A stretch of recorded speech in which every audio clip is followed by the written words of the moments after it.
Chapter 318. Verification. His manuscripts of plagiarism. No, his manuscript of creativity should be considered a very valuable book. Could that bookmark be a card of blasphemy? Klein's heart skipped a beat, lightly tapped his molars, and quietly activated his spirit vision. However, he didn't find anything abnormal. He then scanned the other bookmarks and obtained the same answer. That's right, if it's that easy to detect it, it wouldn't have remained till this day for me to have this thought. Klein deactivated his spirit vision, and once again, he thought via method of elimination, based on the details he had learned from Roselle's diary and the personality the Emperor had shown.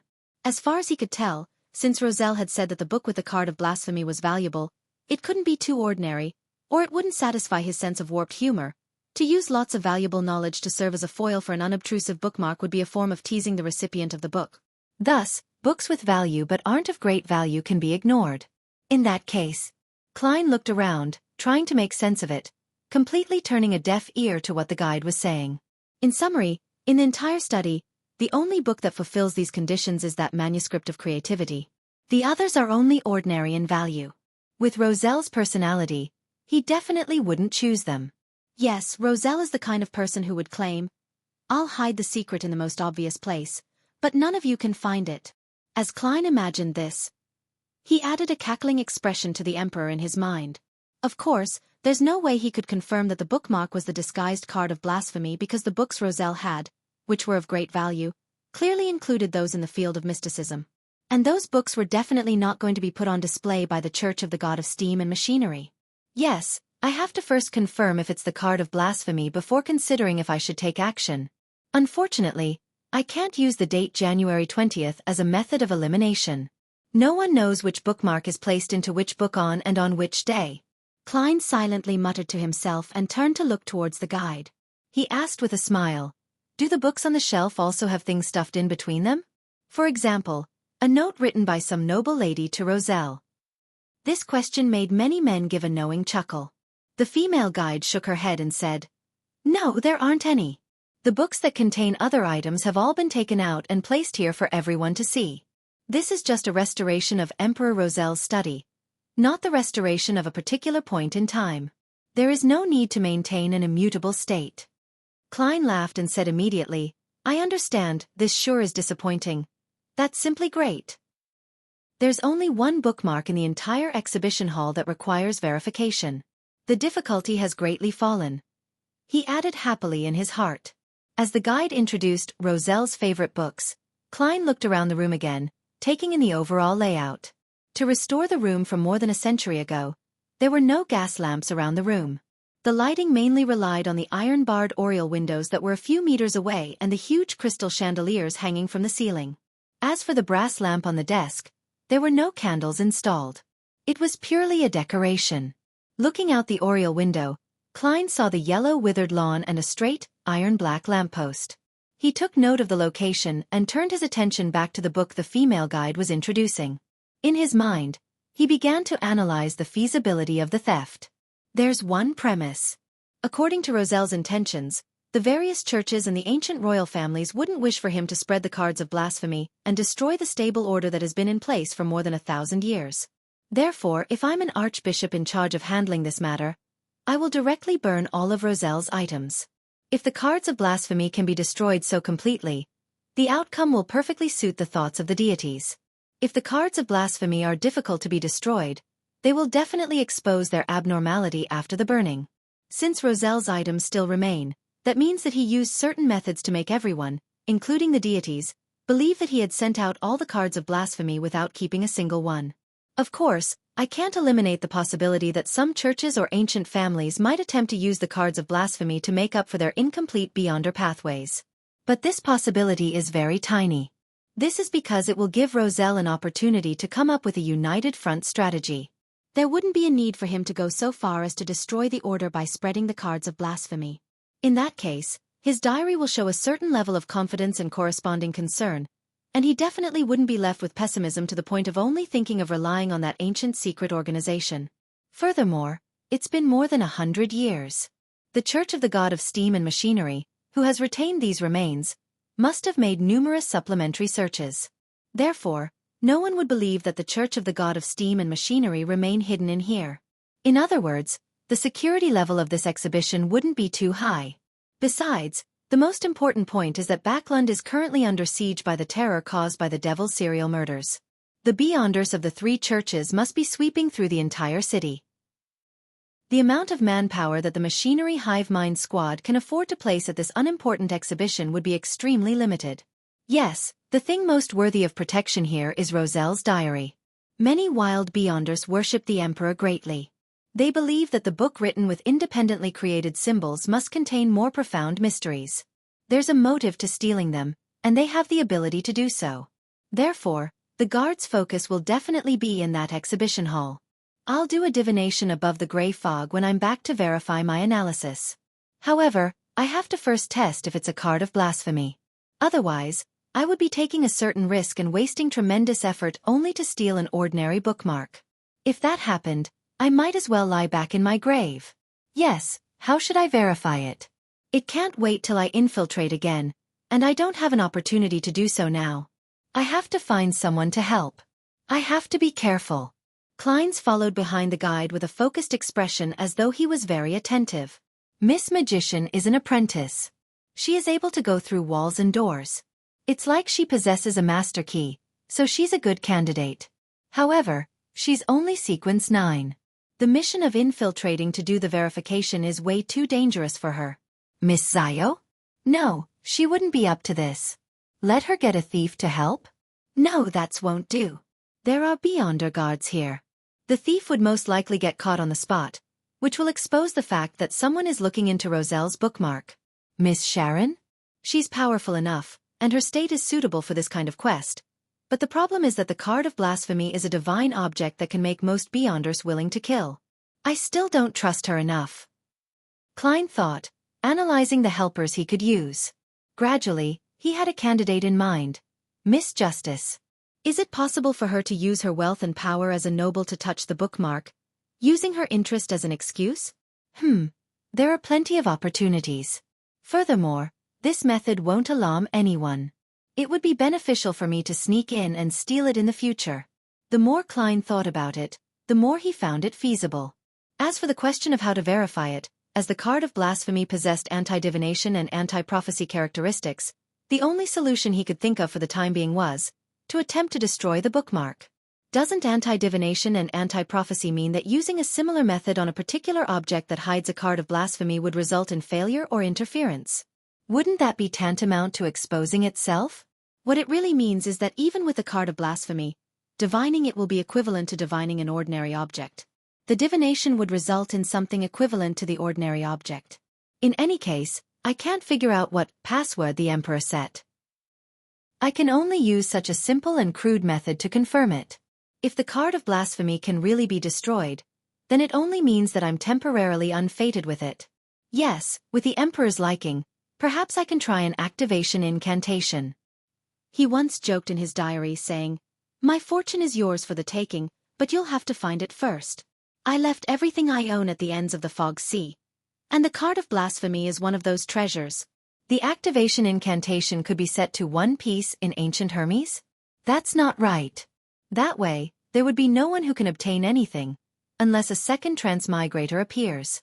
This isn't in accordance with the Emperor's intention to create chaos and destroy order, so the corresponding word for Pirate King was in either Hermes or Ancient Hermes.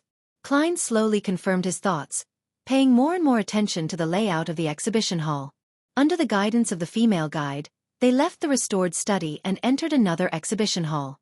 When everything was over and he was free to move around, Klein said, a little embarrassed, "Excuse me, but I would like to know where the washroom is." "Upstairs?" "No, that's where our office is. If you follow this path until the end before turning left, you will see it." The female guide politely pointed in a direction. Using this opportunity, Klein figured out the connections of the washroom and several large exhibition halls, and he sketched out a rough layout in his mind. At noon, he left the Royal Museum without doing anything and returned to 15 Minsk Street. Klein had originally wanted to instruct Miss Justice as the fool, saying that his adorer needed help. But on second thought, he felt that it would ruin the image of Mr. Fool. As an unfathomable figure, he has to appear calm and collected. He can't always be helping his adorer. At the very least, he can't be personally bringing up such matters, time and time again. Klein thought for a moment and quickly worked out a solution. He decided to pass on the image and voice of his adorer's plea directly to Miss Justice. In the process, Mr. Fool didn't say anything. Phew. Klein exhaled, drew the curtains, rubbed his cheeks, and began to pray to himself. The fool that doesn't belong to this era. The mysterious ruler above the gray fog. The king of yellow and black who wields good luck. I pray for your help. I hope that someone can help me touch the bookmark in Roselle's manuscript of creativity. Help me inflict small and unnoticeable damage to it and tell me of its results.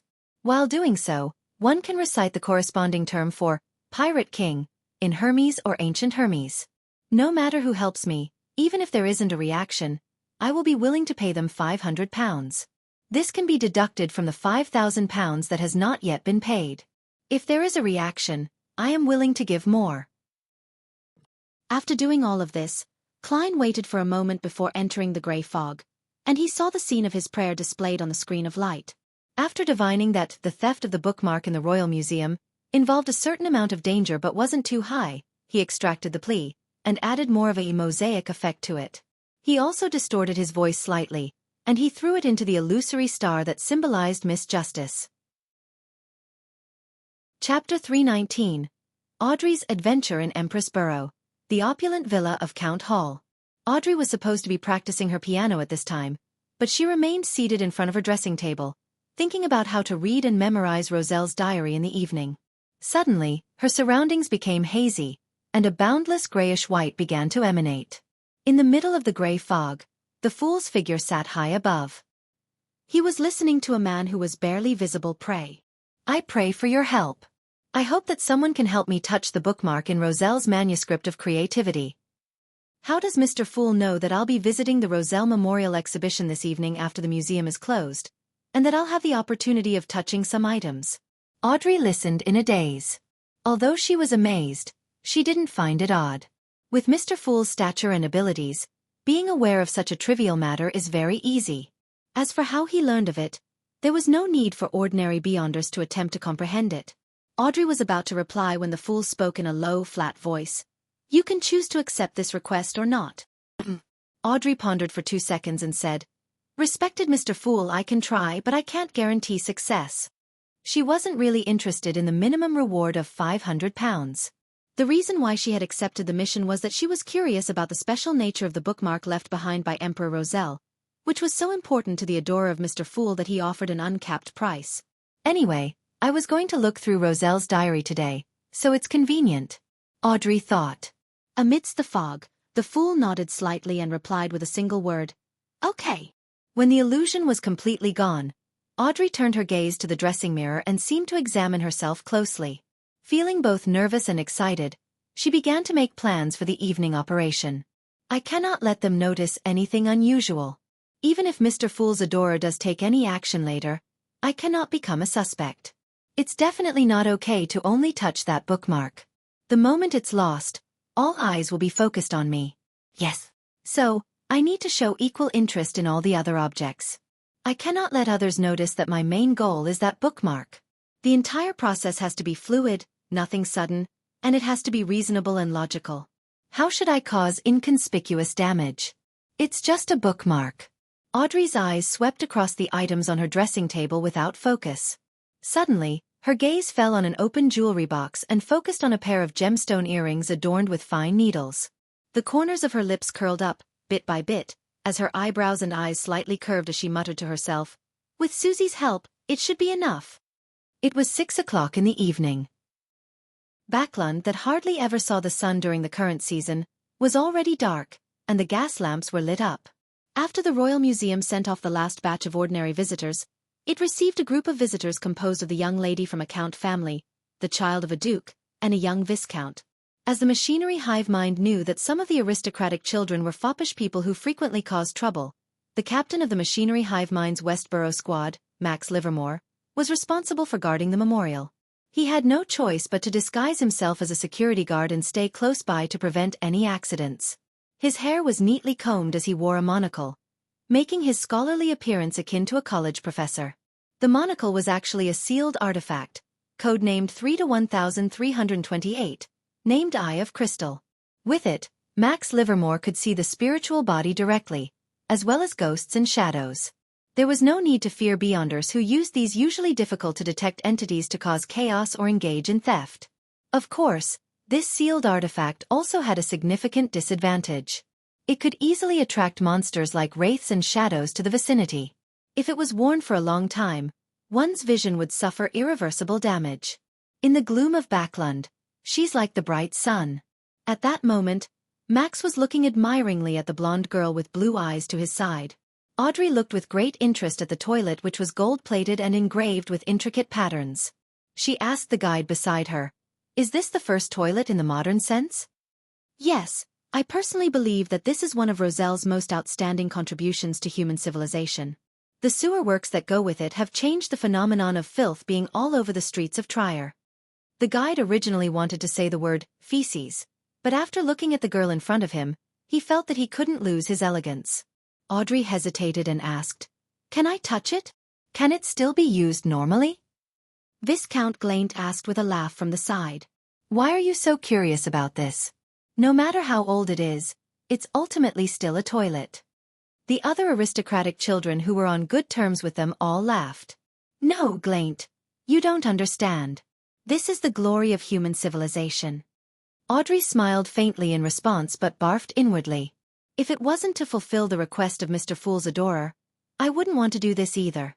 She sighed helplessly. The guide chimed in. "What Miss Hall said is very right. The glory of human civilization isn't only reflected in firearms and other weapons that have changed the form of war, but they also shine in every detail of our lives. My lady, I don't know if it can still be used properly, because no one will use it." The guide glanced at Max Livermore and, after receiving a nod of confirmation, continued, "You can touch it, and you may even open the water tank to take a look at the mechanical structure inside. But please be careful." "Thank you." Audrey watched as the security guard opened the glass wall. She hurriedly took 2 steps forward, reached out her right hand, which was covered in white fishnet gloves, and carefully touched the flush button. Then she slowly stepped back and said with a smile, "All right, let's keep it at that. I've satisfied my curiosity. I can't hurt it any further."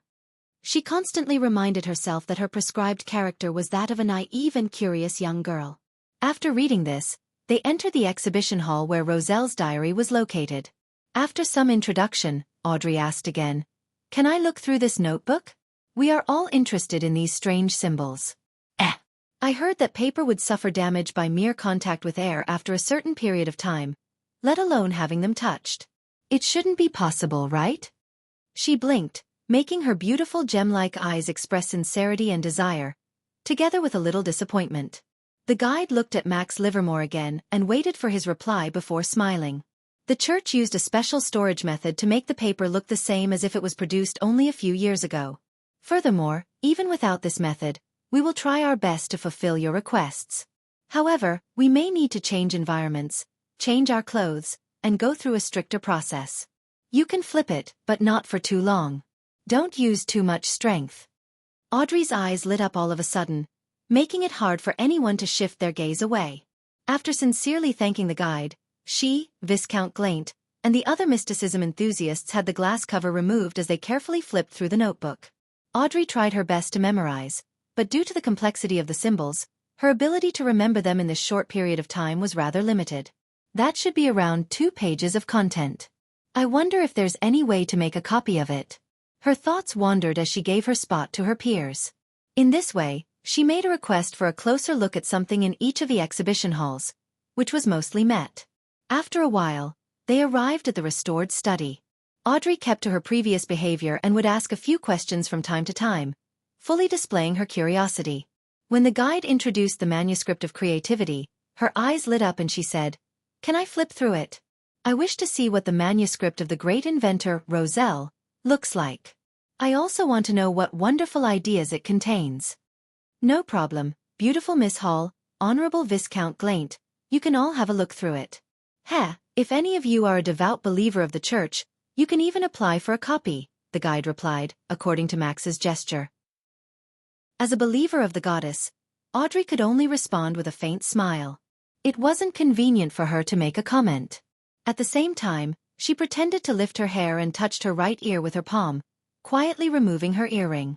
Immediately, when the glass case that encased the desk was opened, Audrey stepped forward and, holding down the manuscript, casually pulled out the bookmark, before casually flipping a page. At this moment, Susie, who had received her hint, suddenly balked in a particular direction. Woof, woof, woof. The crowd's attention was immediately attracted in that direction. Audrey lowered her arm and used the earring in her palm to stab at the bookmark she was holding. While doing so, she chanted the phrase, Pirate King, in her mind, using Hermes before switching to Ancient Hermes. When the sharp, needle-like accessory touched the surface of the bookmark, Audrey suddenly felt an intense and illusory resistance just as it was about to penetrate the bookmark. An unusual resistance. The resistance disappeared in a flash. The fine needle punctured a tiny hole and nearly pierced through. There really is a reaction. There's really something strange about it. The light in Audrey's eyes glinted. Without daring to try again, she lifted her hand and placed the bookmark on the desk. Then she looked at Susie and calmly told her maidservant Annie, take her to the bathroom. Yes, milady. Annie hurriedly led Susie out of the room. Ting. Taking this opportunity, Audrey threw the earring in her hand onto the ground, then she tilted her head and said, I'm sorry, I dropped my earring. Another maid hurried over, picked up the earring, and helped her put it on. The interlude went by in a flash, and everyone's attention returned to the manuscript. After they were pretty much done with it, they saw the security guard, Max Livermore, quickly tuck the bookmark in and close the glass cover again. Audrey's interest remained as strong as before in the next few exhibition halls. Just like before, she didn't show any abnormalities. It was only when she left the museum and returned home did she find a chance to recite the honorific name of the fool and report the results. I did what your adorer requested, and I damaged that bookmark a little. IT had an abnormal reaction. Chapter 320. Action and abnormal reaction? From the looks of it, it really is a card of blasphemy. Above the grey fog, Klein, who received the reply, was delighted at first, but he then exclaimed in surprise. Isn't Miss Justice way too efficient? I only entrusted the mission to her this afternoon, and she has already completed the verification by the evening. Furthermore, this is obviously past the closing time of the Royal Museum. A telepathist also definitely lacks infiltration abilities. Her family's influence is probably even greater than I expected. Thankfully, the verification didn't produce any strange phenomena. Otherwise, the only thing that can be done is to allow Miss Justice to act innocent and hand the card over to the higher authorities. And this also means that I'm not fated to have this treasure. There's nothing in this world with 100% certainty. Amidst his thoughts, Klein heard Miss Justice's subsequent question. Mr. Fool, exactly what secret lies in that bookmark? Well, if your adorer is unwilling to give you the answer, just pretend that I didn't ask. Of course, the secret is that it hides a card of blasphemy inside. Klein was overjoyed as he silently sighed. After thinking it over carefully, he decided to wait until he obtained the card of blasphemy before replying to Miss Justice. Otherwise, she might appear too shocked and act strangely, causing his own actions to be negatively affected. Klein was in no hurry to return to the real world. He just sat there in the silent, empty old palace, thinking about when to act and how to do it. Miss Justice has done some damage to that bookmark, so I wonder if someone would later discover the damage. Otherwise, would the bookmark slowly show signs of abnormality and attract attention? Thus, I cannot afford to delay or wait. It would be best if I take action tonight. As all sorts of ideas churned through his mind, Klein gradually came to a decision. Then, on the basis of his morning observations, he conjured the layout of the Royal Museum's first floor and the general conditions surrounding it. Looking at this blueprint, Klein began going through different plans and quickly established a relatively safe plan. Finally, he made another divination to confirm the degree of danger. After seeing that nothing had changed, he returned to the real world and began making all sorts of preparations. What Klein originally wanted to do was to draw the pattern in his memory, forge a similar bookmark, and replace it after he had sneaked in via responding to himself. He wanted to ensure that no one noticed or know for a long time that the bookmark had been stolen. By the time it was discovered, it would be too late for others to trace the incident back to him. However, after much deliberation, He felt that this wasn't good. As long as the fake bookmark was discovered, the most suspicious person would be Miss Justice, who touched the original bookmark today. I can't put Miss Justice at risk for the sake of a treasure. She did this to help me. Klein finally figured out how to keep Miss Justice from being suspected. His plan was to not only steal the bookmark but to also steal the surrounding items as well, including some of the lighter books. Phew. After finishing his preparations, Klein took out his gold pocket watch and opened it. He patiently waited until after 9. He wanted to act before midnight. If he were too early, people living around there wouldn't have started sleeping. That wouldn't satisfy his requirement for taking action. If he were too late, there would be almost no pedestrians on the streets. Just walking along the streets would make him be easily suspected, and during this period of time, the whole of Backland was under tight curfews due to serial murders. This was beneficial to Klein's operation, but it was also disadvantageous. Tick, tock, tick, tock. The needle kept ticking. As the night deepened, the crimson moon appeared and it was finally past 9. Putting the master key and other items in his pockets, he took his cane and first went to East Borough to change his attire. Then, he rented a carriage several times until he reached a place quite far from King's Avenue in West Borough. By then, an hour and 45 minutes had already passed. His initial plan was actually nothing like this. He wanted to summon himself and respond to himself to become a spirit body.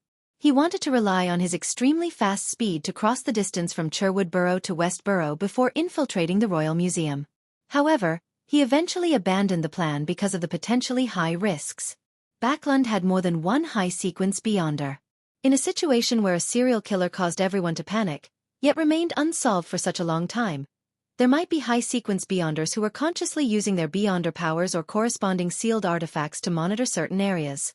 The distance from Sherwood Borough to West Borough was neither too long nor too short, and the probability of being discovered was substantial if such a special spirit flew like this. This cannot be completely written off just because the divination result says that the risk isn't high, but there is the existence of certain danger, because the divination doesn't give a direct answer, but a revelation that needs to be interpreted. In other words, the results of the risk isn't high, but there is the existence of certain danger, is built on the premise that I make a relatively good choice. Therefore, to be careful, Klein modified his original plan but retained the core idea. 2 King's Avenue, Royal Museum. There were 4 security guards standing on top of a polygonal roof.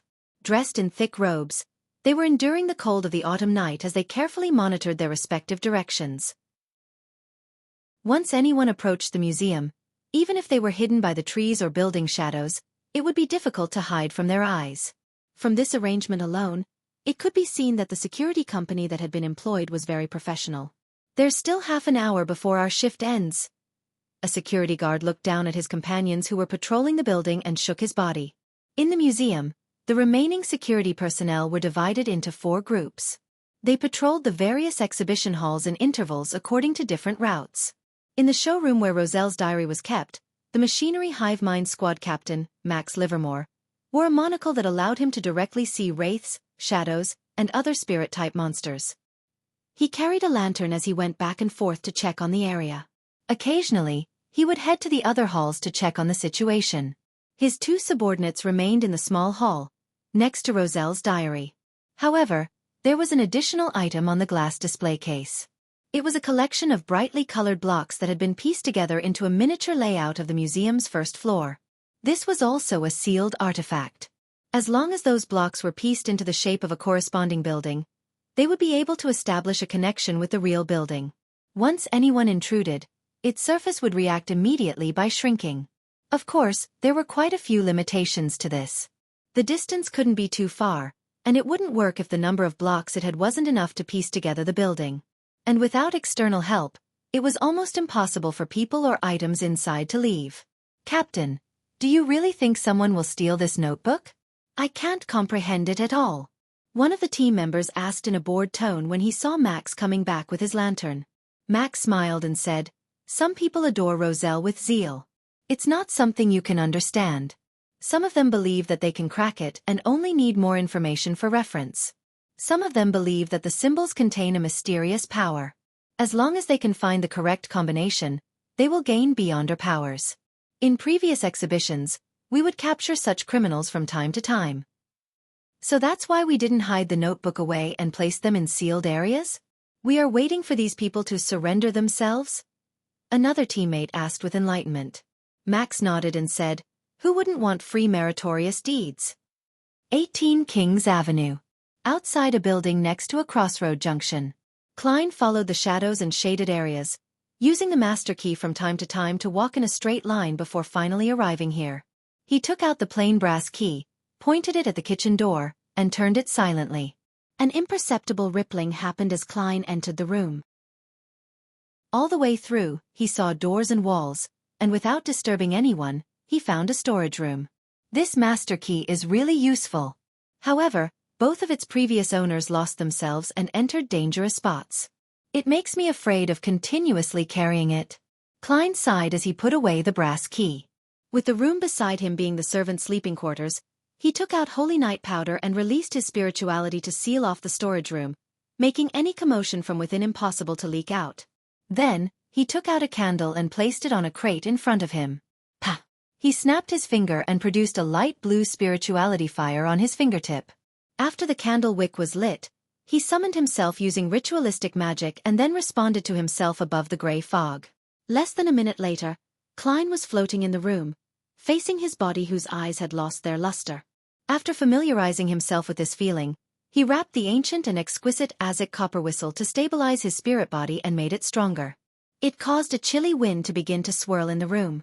At the same time, he also used this power to slightly change the appearance of his illusory spirit body, causing it to appear as if there was a layer of paint on its face. After doing all of this, Klein took a box of common matches he randomly bought off the streets, cut out a transparent door in the wall of spirituality, and headed out. Action time! He silently encouraged himself, and just like a real ghost, he passed through the residential buildings, one by one, before successfully arriving outside the Royal Museum. There was no need to activate his spirit vision. In this state, he could clearly see every security personnel, their aura, and emotions which unreservedly betrayed them. Finding the withered lawn and the iron-black lamppost that faced the hall window, Klein didn't swagger over just because ordinary people couldn't see him. Instead, he followed the shadows and took an elusive route. He passed through the sculpted tree and obstacles before cautiously arriving at his destination. He stuck close to the wall, as he couldn't guarantee that the security personnel didn't comprise of a member of the machinery hive mind. At this moment, the 4 security guards on the rooftop, who were carefully inspecting their respective areas of operations, were like blind people. They failed to discover anything. Klein didn't enter the exhibition hall directly, because his spiritual perception and intuition told him that the museum floor was shrouded in a mysterious power. It also had to do with how he couldn't confirm if there were Beyonders inside. He followed his plan and circled to another area, to the washroom that was closer to the exhibition hall that housed Roselle's diary. Then, he threw the box of matches he had brought with him through the vent. Next, he flew up and entered the second floor. Chapter 321. A living person appears in the exhibition hall where Roselle's diary was kept. The 2 machinery hive mind members suddenly heard a clatter. At the same time, they turned their heads to look at the sealed artifact made out of blocks above the glass display case. Inside the scaled-down model of the museum's first floor, there was a grate that was constantly flashing. There's a lifeless object in the nearest washroom. One of the team members made a definite judgment. The other team member relaxed a little, frowned, and said in a guessing tone, "A dead leaf blown in by the wind?" "It's possible." The team member who spoke first nodded. "Let's wait till the security guards pass by. We'll get them to check and confirm the situation. Captain told us to stay here and not to leave no matter what happens, especially not alone. In the event of an urgent emergency, they could evacuate with Roselle's notebook." "All right." His companion had no objection to his suggestion. In the office area on the second floor of the museum, Klein was like a floating ghost, passing through one wall after another and flying directly above the restored study. However, he didn't fly too fast. Instead, he continued to sense the fire spark below and kept track of the distance. When the straight-line distance reached almost 30 meters, he lifted his illusory and translucent right hand and soundlessly snapped his fingers. In the washroom on the first floor, the box of matches exploded with a soft bang. Then, a scarlet flame leaped up and ignited a paper towel, a potted plant, and the wooden door. The flames didn't spread yet, but it was shocking enough. The nearby security personnel who heard the noise immediately rushed over. In the exhibition hall that was monitoring the entire situation on the first floor, the two machinery hive mind members also saw the flames in the model at the same time and subconsciously wanted to rush over there. This was not only an attempt to extinguish the fire, but they were also prepared to capture the troublemaker. But the moment they took 2 steps, they stopped, having remembered their captain's orders. Don't leave this exhibition hall, don't leave Roselle's notebook, regardless of the situation. They looked at each other, then they looked warily at the 2 entrances to the hall before quietly taking out their own Beyonder weapons. As Beyonders of the Church of the God of Steam and Machinery, they were never lacking in equipment. At this moment, Max Livermore was patrolling the various exhibition halls on the first floor with a lantern in hand. He had also noticed the commotion and, without thinking, rushed towards the direction of the exhibition hall where Roselle's notebook was located. The priority to ensure the safety of the items was higher than capturing the intruder. Moreover, Max believed that no matter what the other party's intentions were, as long as they entered the first floor of the museum and entered any of the halls, they would be under the effect of the sealed artifact, and it wouldn't be easy to leave that easily. If there was no external help, the infiltrator would be trapped inside. Even if the intruder had a helper, it would still take them quite a bit of time to get rid of the effects. Once you enter, you will be like prey that has fallen into a trap. Max Livermore ran at top speed. After passing through many exhibition halls, he finally saw the silhouettes of his 2 companions. At that moment, Klein, who was on the 2nd floor of the museum, had already passed through the doors and walls according to the layout in his memory. He had arrived right above the restored study. He was in no hurry to carry out any follow-up actions. Instead, he first looked down. As the stone floor was relatively thick, Klein was unable to vaguely confirm if there were any auras or emotions beneath him. He could only spread his arms wide, fall forward, and silently lie on the ground. His illusory and transparent figure quickly faded into the ground. On the crystal chandelier hanging from the ceiling on the first floor, a faintly discernible human face suddenly appeared. The strange face overlooked the exhibition hall, its eyes constantly moving, taking in the scenery of every corner in the area. There are no Beyonders or security personnel. Mumbling to himself, Klein penetrated the ceiling and descended in front of Roselle's glass-covered desk. He glanced at it, and without hesitation, he reached out with both hands to grab the bookmark in the manuscript of creativity and the bookmark which looked like child's graffiti. He was trying to prevent a powerful Beyonder, who could reconstruct the scene through magical means, from knowing that he knew which bookmark was abnormal. This was to prevent the investigator from suspecting Miss Justice, who had only touched 1 bookmark. Augmented by Azek's copper whistle, he passed through the glass case and steadily held the 2 bookmarks, then he wrapped them within his spirit body. After finishing this step, Klein's heart calmed down, no longer having any obvious nervousness or tension. He stretched out his hands again, reaching out for the other bookmarks. Wah! Wah! Wah! The loud and shrill cry of a baby suddenly reverberated within the exhibition hall. It was so illusory, as though it came from far, far away. Klein's body stiffened, freezing all of a sudden like a lake encountering extreme coldness. In his spirit body state, he appeared to have been frozen. Wah! Wah! Wah! Along with the cries of the baby were fine black rifts that surrounded Klein like a discontinuous iron fence. In the blink of an eye, one of the black rifts cracked open, revealing an eyeball filled with blood strands. In the center of the eyeball was a deep pupil, and in it, countless tiny white worms were crawling and squirming. 1, 2, 3. Black rifts opened successively, and one by one, the bizarre eyeballs were exposed in midair. They stared at Klein in a cold and merciless manner. As they appeared, everything around them froze in place.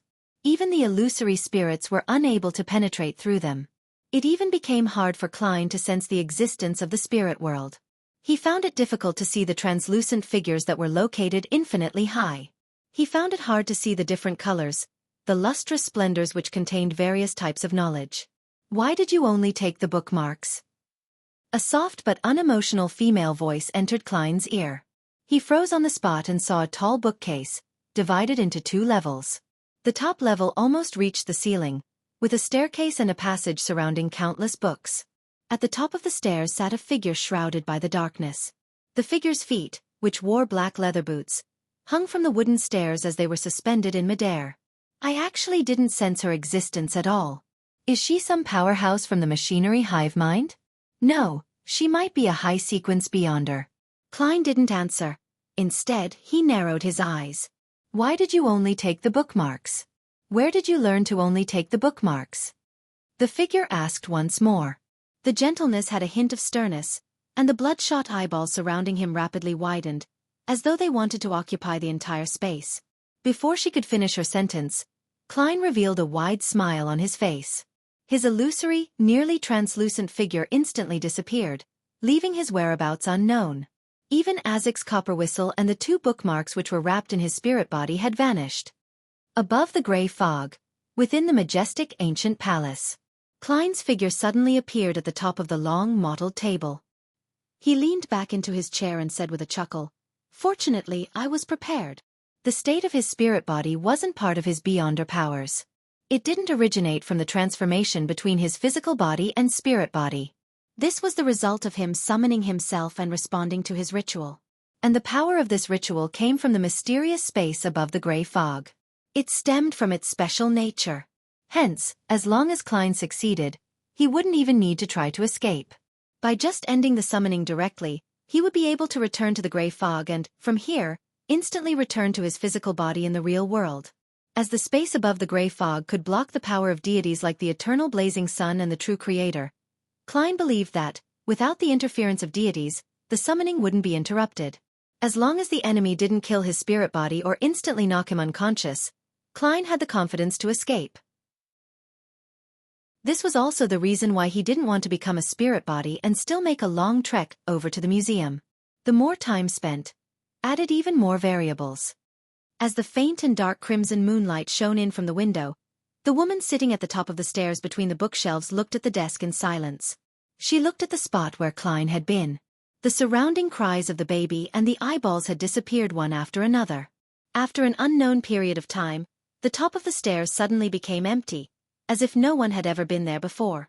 In the exhibition hall which housed Roselle's diary, Max Livermore said to his 2 team members, "Watch this place well. I'll go find the infiltrator. He must still be trapped somewhere on the first floor by the power of the sealed artifact." As he spoke, he looked at the sealed artifact, the model of the first floor of the museum, in a bid to find the red which represented the infiltrator and lock onto that person's location. However, no matter how he looked and counted, something didn't seem right. The number of people hadn't increased. Max Livermore froze where he was. 18 Kings Avenue. In a certain wealthy merchant's storage room. Klein's eyes lit up again, and the corners of his mouth curled up. He left the bookmarks and Azek's copper whistle above the gray fog, and he didn't waste time returning to his body. After extinguishing the candles and ending the ritual, Klein cleaned up the scene. He used a specially concocted medication to neutralize the smell of the holy night powder and the essential oils from the ritual. After doing all of this, he dispelled the wall of spirituality, allowing the wind to blow away the remaining traces. Next, he took out his master key, planning to go through buildings before taking a rental carriage a distance away. Using his cane to determine his direction to prevent himself from getting lost and heading back to the Royal Museum or to a particular cathedral, Klein headed off at a brisk pace, opening the walls and doors that stood in his way with the master key. After walking in a straight line for a while, he suddenly felt like he was unable to determine his position. 2 more buildings and I'll be out. If I'm no longer on King's Avenue, I'll get a rental carriage, or I'll make another divination. I'll immediately study the card of blasphemy once I'm home. Klein quickly made up his mind. He placed the brass key, which was simply shaped against the wall, and gently twisted it. As the formless ripples spread out, he arrived at a neighboring building of the terraces. At this moment, his nose twitched as he smelled a strong stench of blood. The strong smell of blood. Klein frowned.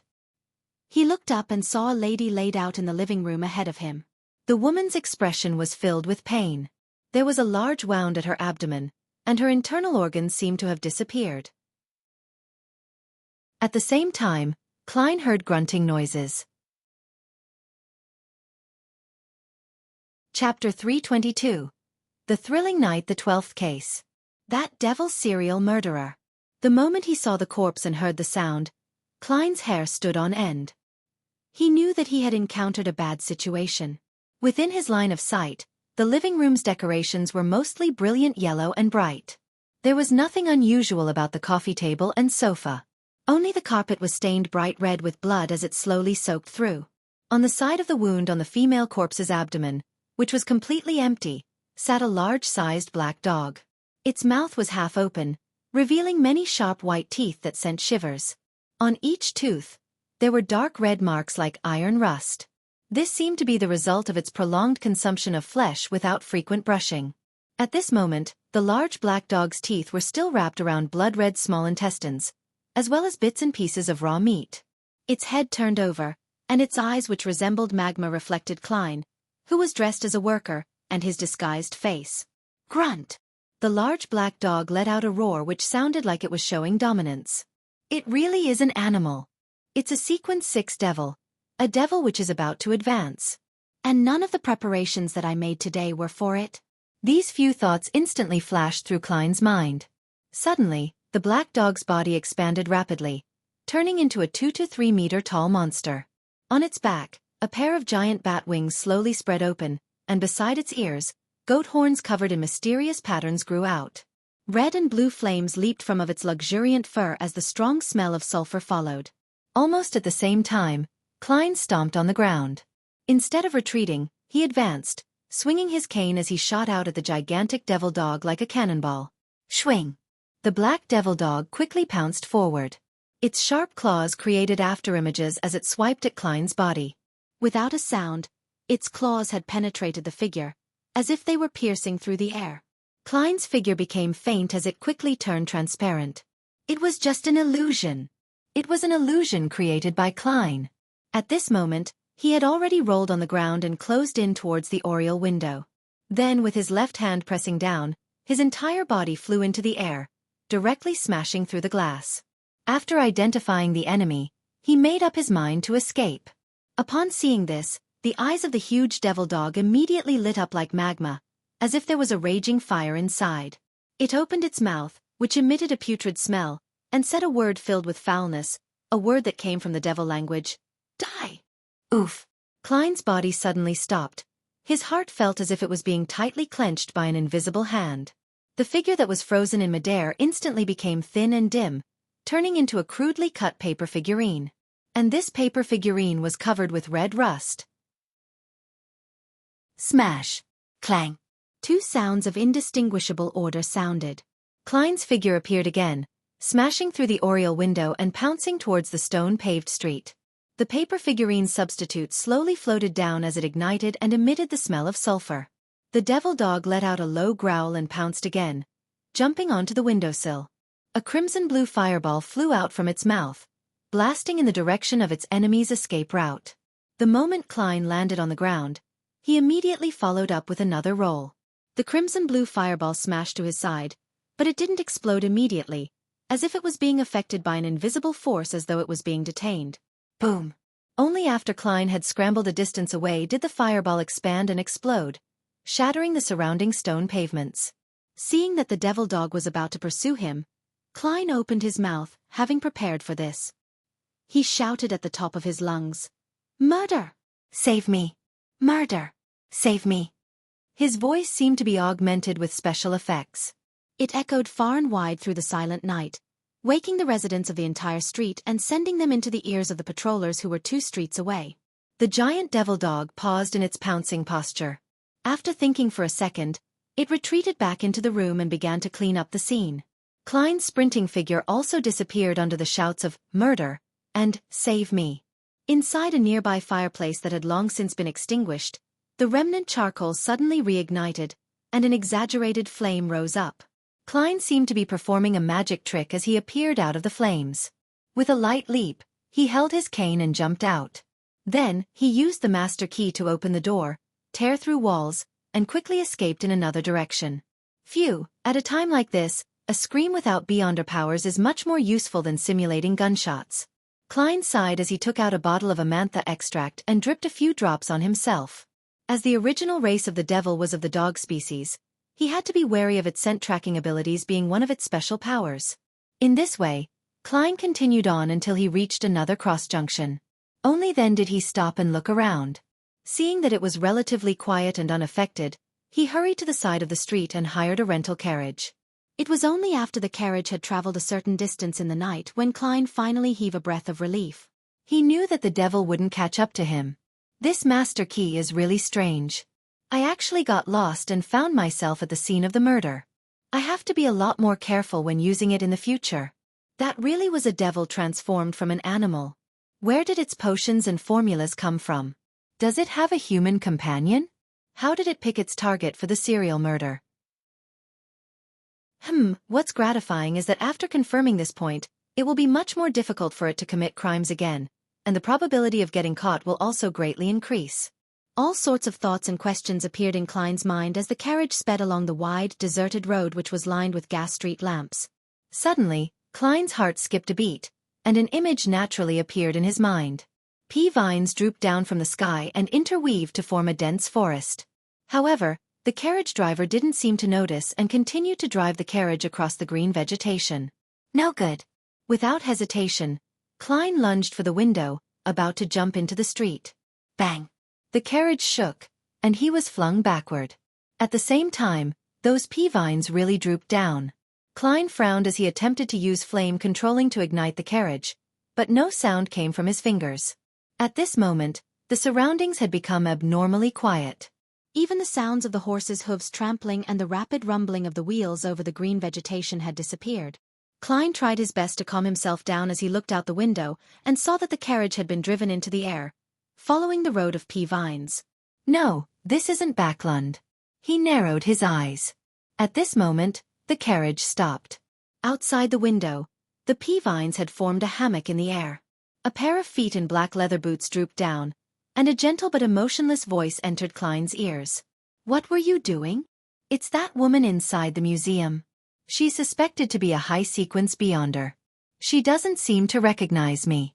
After all, I had disguised myself with Azek's copper whistle. She must have heard the cry for help and came over to check. Klein's thoughts were abnormally active at that moment.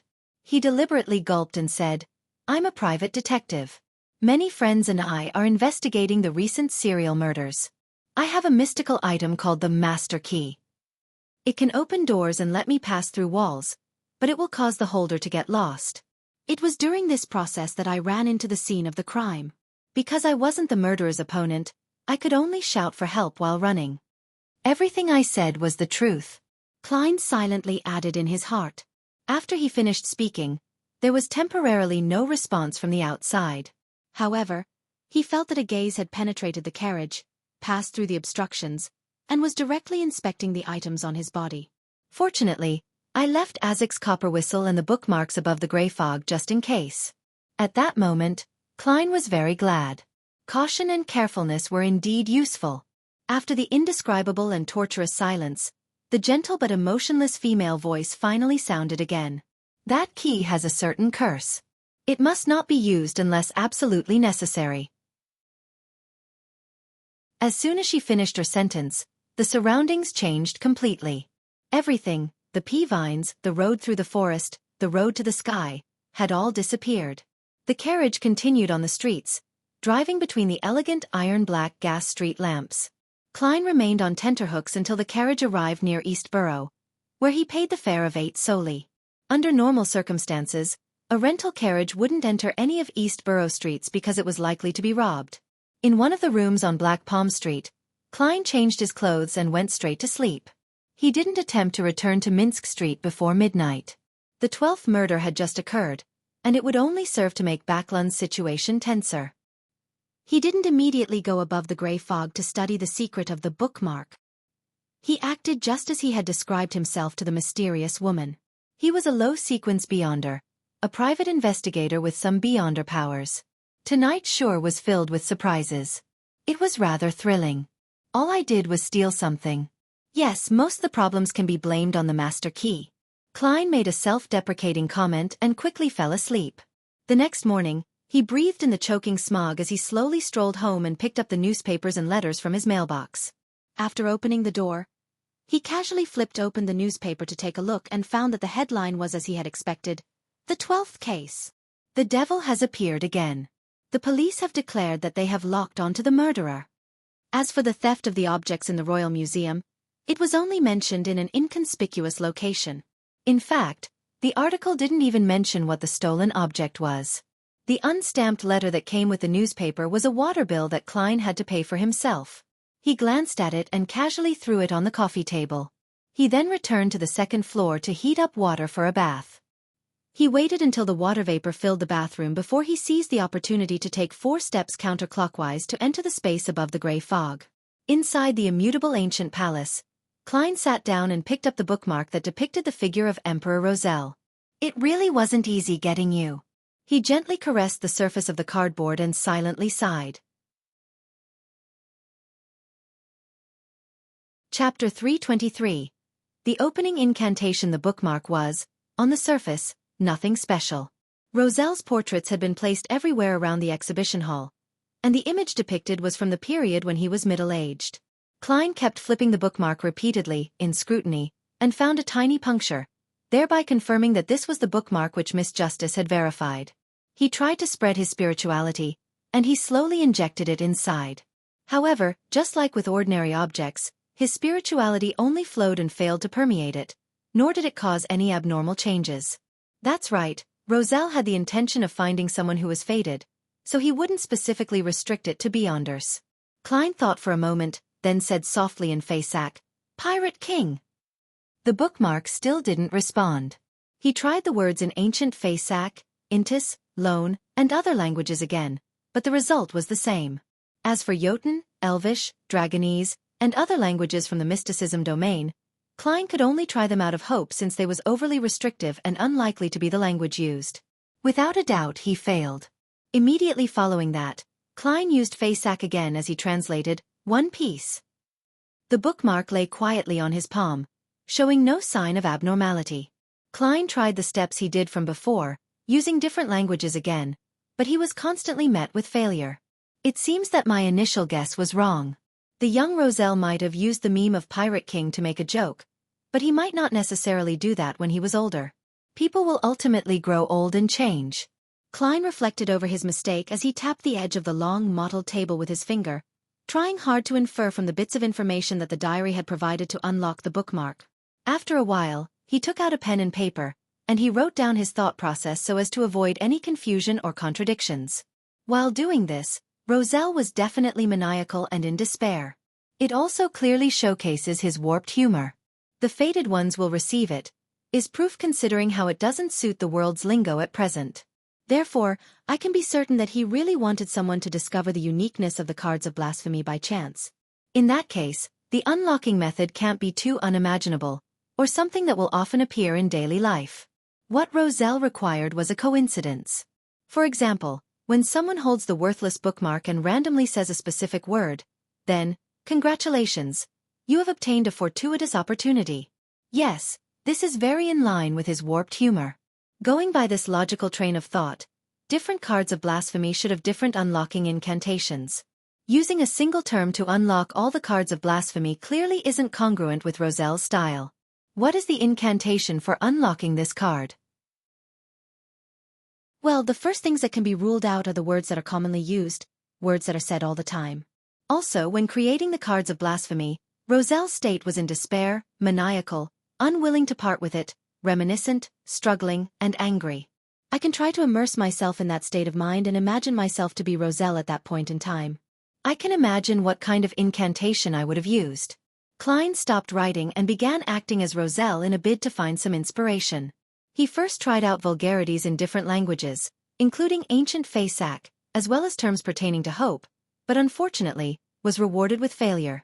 Immediately after, he tried to figure out what would be the last thing a desperate powerhouse would be reluctant to part. His wife, Matilda? Such a licentious guy shouldn't have such deep feelings for his first wife. His children? The eldest daughter, Bernadette, the eldest son, Seal, and the second son, Bornova. According to the diary, the person he can't get over the most was his daughter, Bernadette, who might become an important figure in the mysterious world.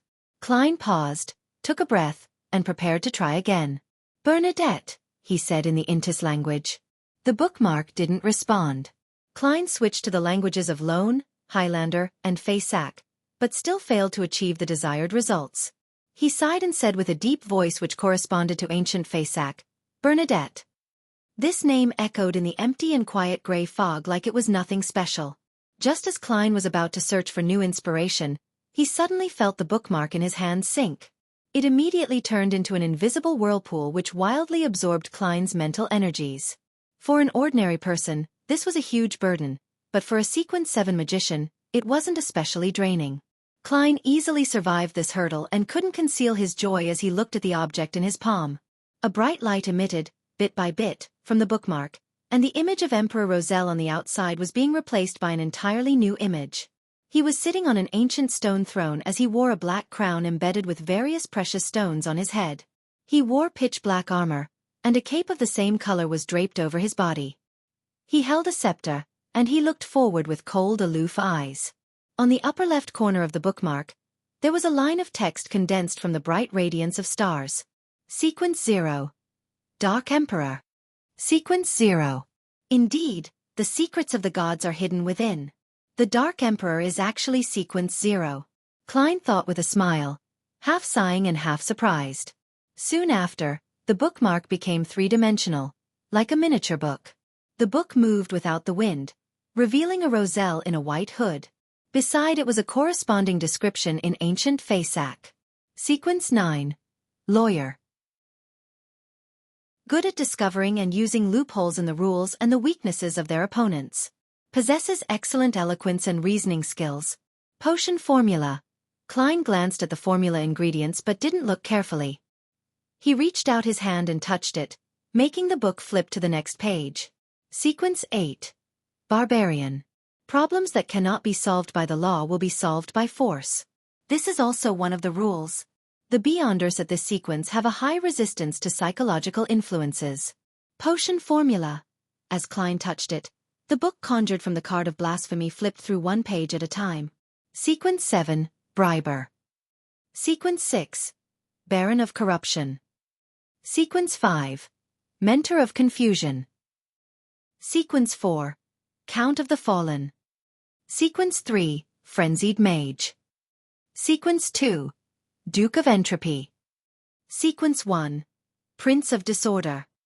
Sequence 0. Dark Emperor. After skimming through the book, Klein couldn't help but sigh. This really hides the profound secrets of becoming a god. It's no wonder all of the high-sequence Beyonders who tread this pathway will attempt to establish their own kingdoms and walk the lands. It's because the ritual of becoming a god requires it. To advance from Sequence 1, the Prince of Disorder, to Dark Emperor, the necessary ritual requires one to possess their own country, linking their name to the title of emperor, making it common knowledge among the populace. Furthermore, one needed to establish a set of strict and complicated rules that defied normality, including architectural styles.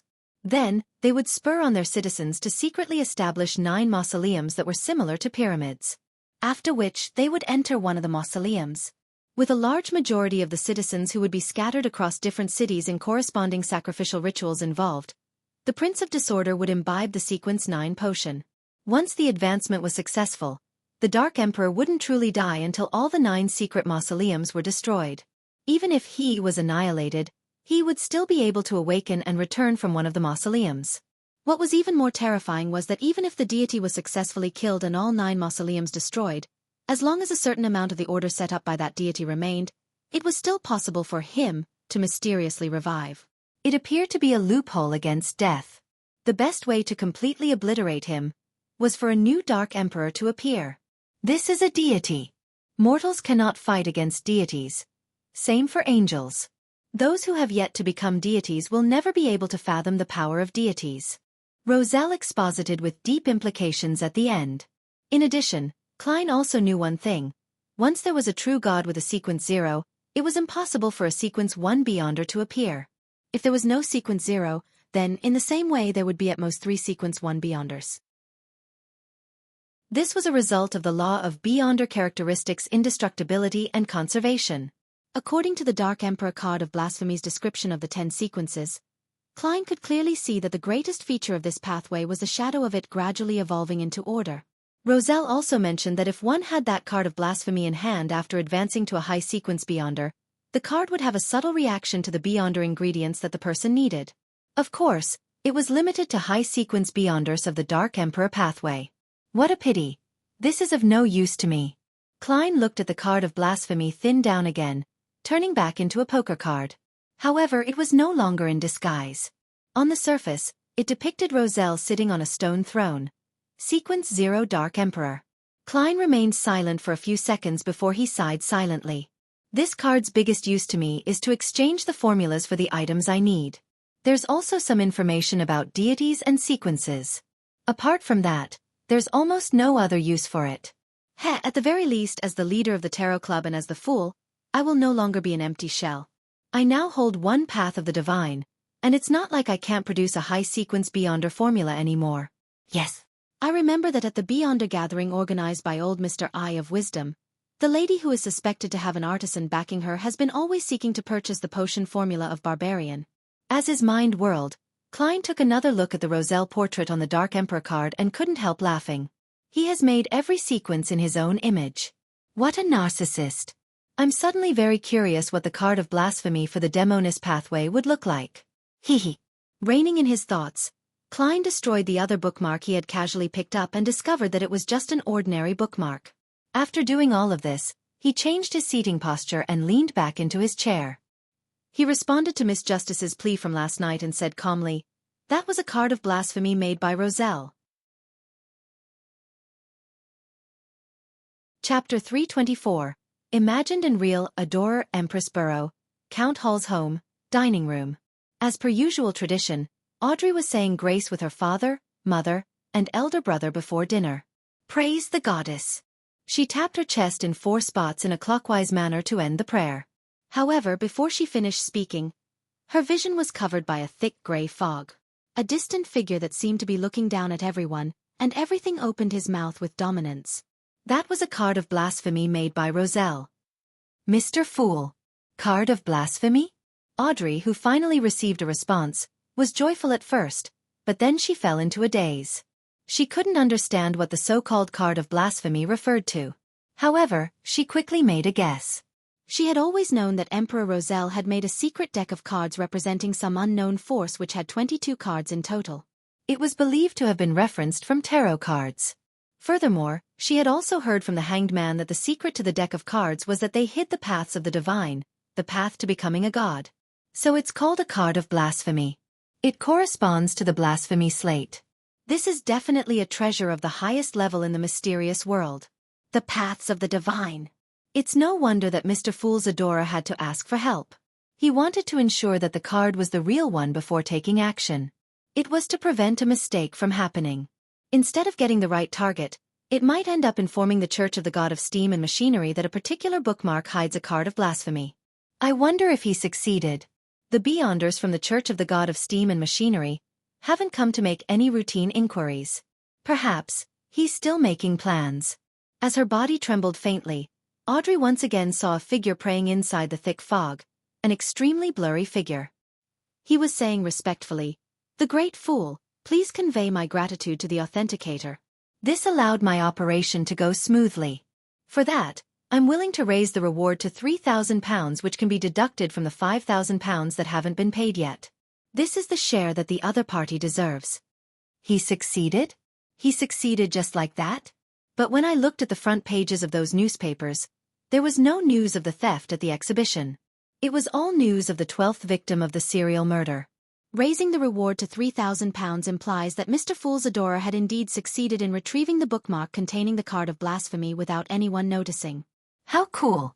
Although the term invented by Emperor Roselle may not be elegant, reserved, or in line with my identity as a noble identity, it's the only impression that I feel right now. Our tarot club now has a complete path of the divine in its control. It should be a complete one, right? I wonder which one it is. But regardless, this represents the path to becoming a god. Under the glory of Mr. Fool, we will one day become the most powerful hidden faction in the world. I wonder if the other bookmarks hide cards of blasphemy. Audrey controlled her excitement as she felt longing and pride. She allowed the dining maid to help her spread out a napkin before her gaze shifted to Count Hall, who habitually read the newspapers while having breakfast. "Father, is there anything worth paying attention to today?" Count Hall sighed and said, "That devil has killed another innocent person. It's the 12th case. She's a fashion designer who had just become famous. She had only been a street girl a few times due to her desperate need for money, but she ended up encountering such a terrible situation. Thankfully, there was an eyewitness. The person witnessed the devil at the crime scene. He was really scared out of his wits. He constantly shouted on the streets murder and save me. I have to say that his cries for help did bring acceptable results. The devil didn't chase after him. As a result, the police have locked onto the suspect and are hunting him down.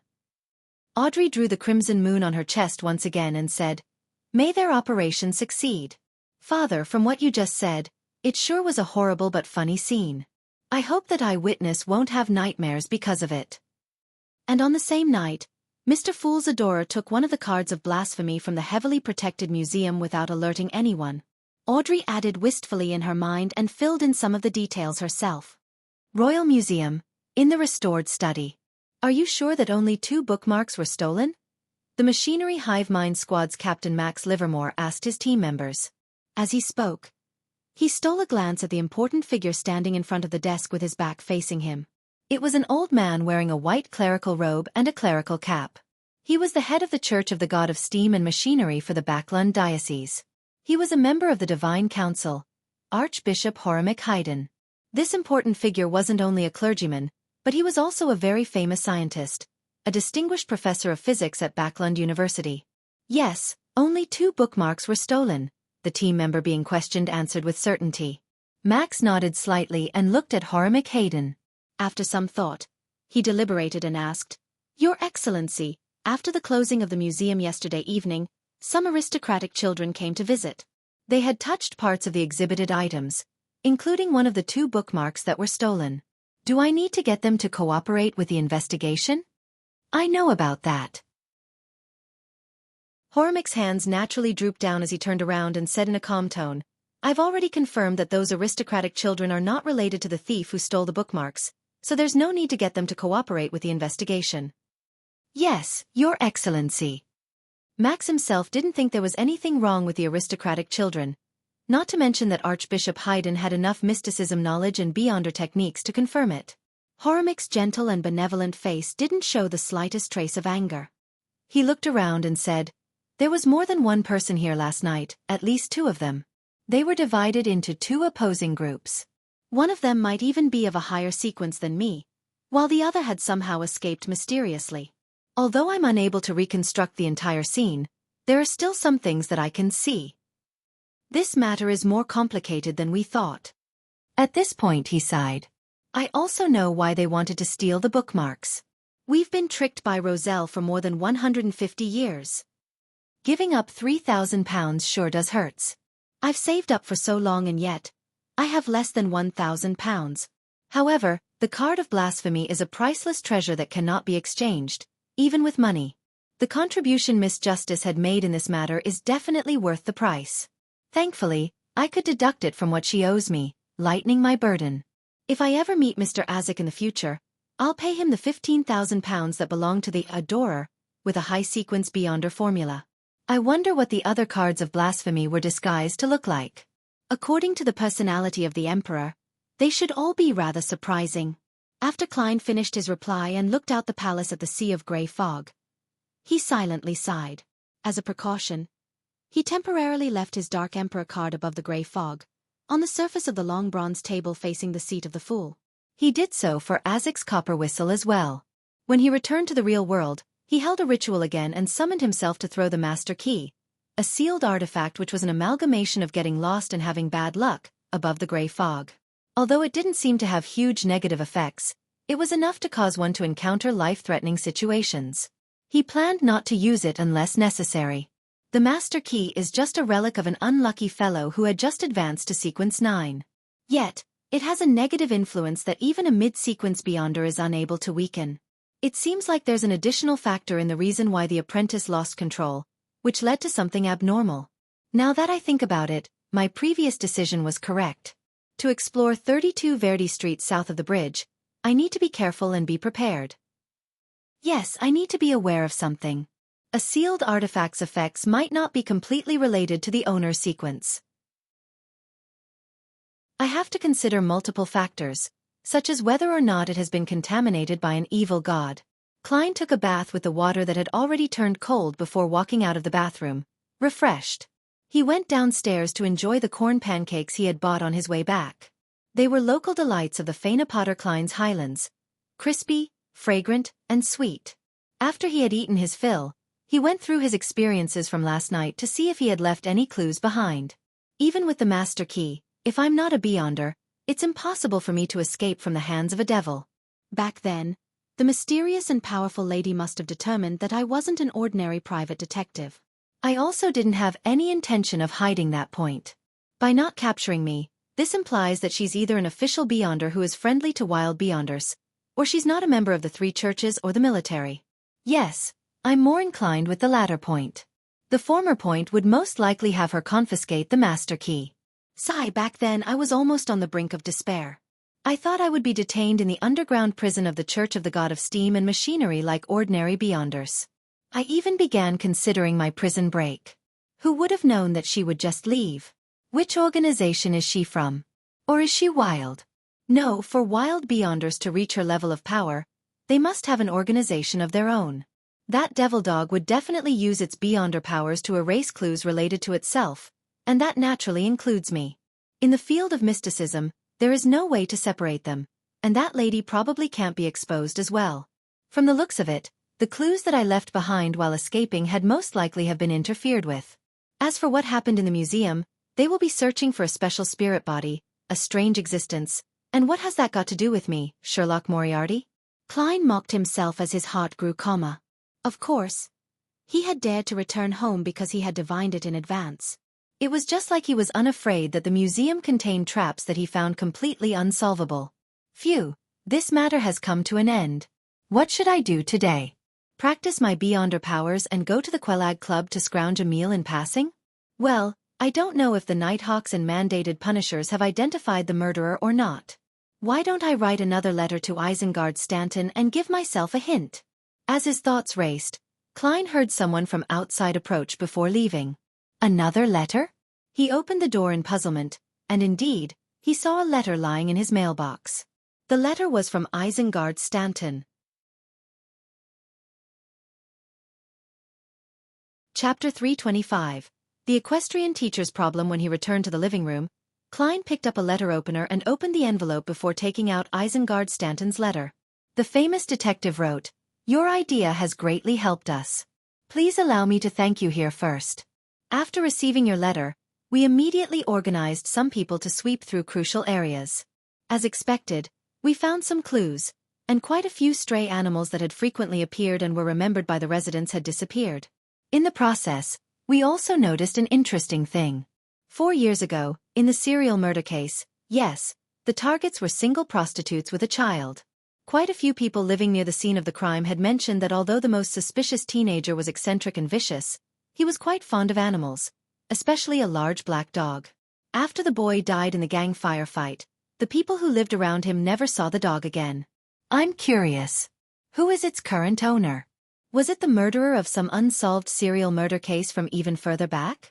The above facts have all been proven to be true at the scene of the 12th murder case, and it has played a key role in giving the police a preliminary idea of the suspect. If all goes well, and the culprit is arrested, we will be able to get the majority of the reward money. My friend, I clearly remember your contribution. I will not forget your share. Isengard Stanton seems to suspect that I knew the truth about the devil, so he had deliberately hinted at something? Klein put down the letter and mumbled silently. However, this letter also made him feel relieved. The official beyonders weren't looking for the wrong person. If the gigantic devil dog didn't receive any additional help, then it was only a matter of time before it was caught and killed. As for Isengard Stanton's prediction that there was another master, Klein didn't have enough evidence to confirm the matter, so it could only be said that there was a certain probability. In short, my mission ends here. The job is now left to the Nighthawks, mandated punishers, and machinery hive mind squads. Klein pulled out a fresh sheet of paper, picked up a fountain pen, and replied Isengard Stanton with a letter filled with humility. He also ignored his subtle hints like a real, ordinary private detective. After cutting another paper figurine and sending the letter, Klein strolled to the public carriage stop to wait. He thought in a relaxed manner, The next thing to do is wait for the money. Leopard said he would be visiting the Roselle Memorial Exhibition for 3 days straight. I'll have to wait until Saturday before visiting to find him and make the final payment. Hopefully the patent for the bicycle will be filed by then. Sigh, the Backlund Patent Office seems to be known for its inefficiency. Klein had already made plans for the day. Since there was no Beyonder gathering, resulting in him being unable to buy the appropriate items, he suddenly had a lot of free time. He didn't need to busy himself for a short period of time.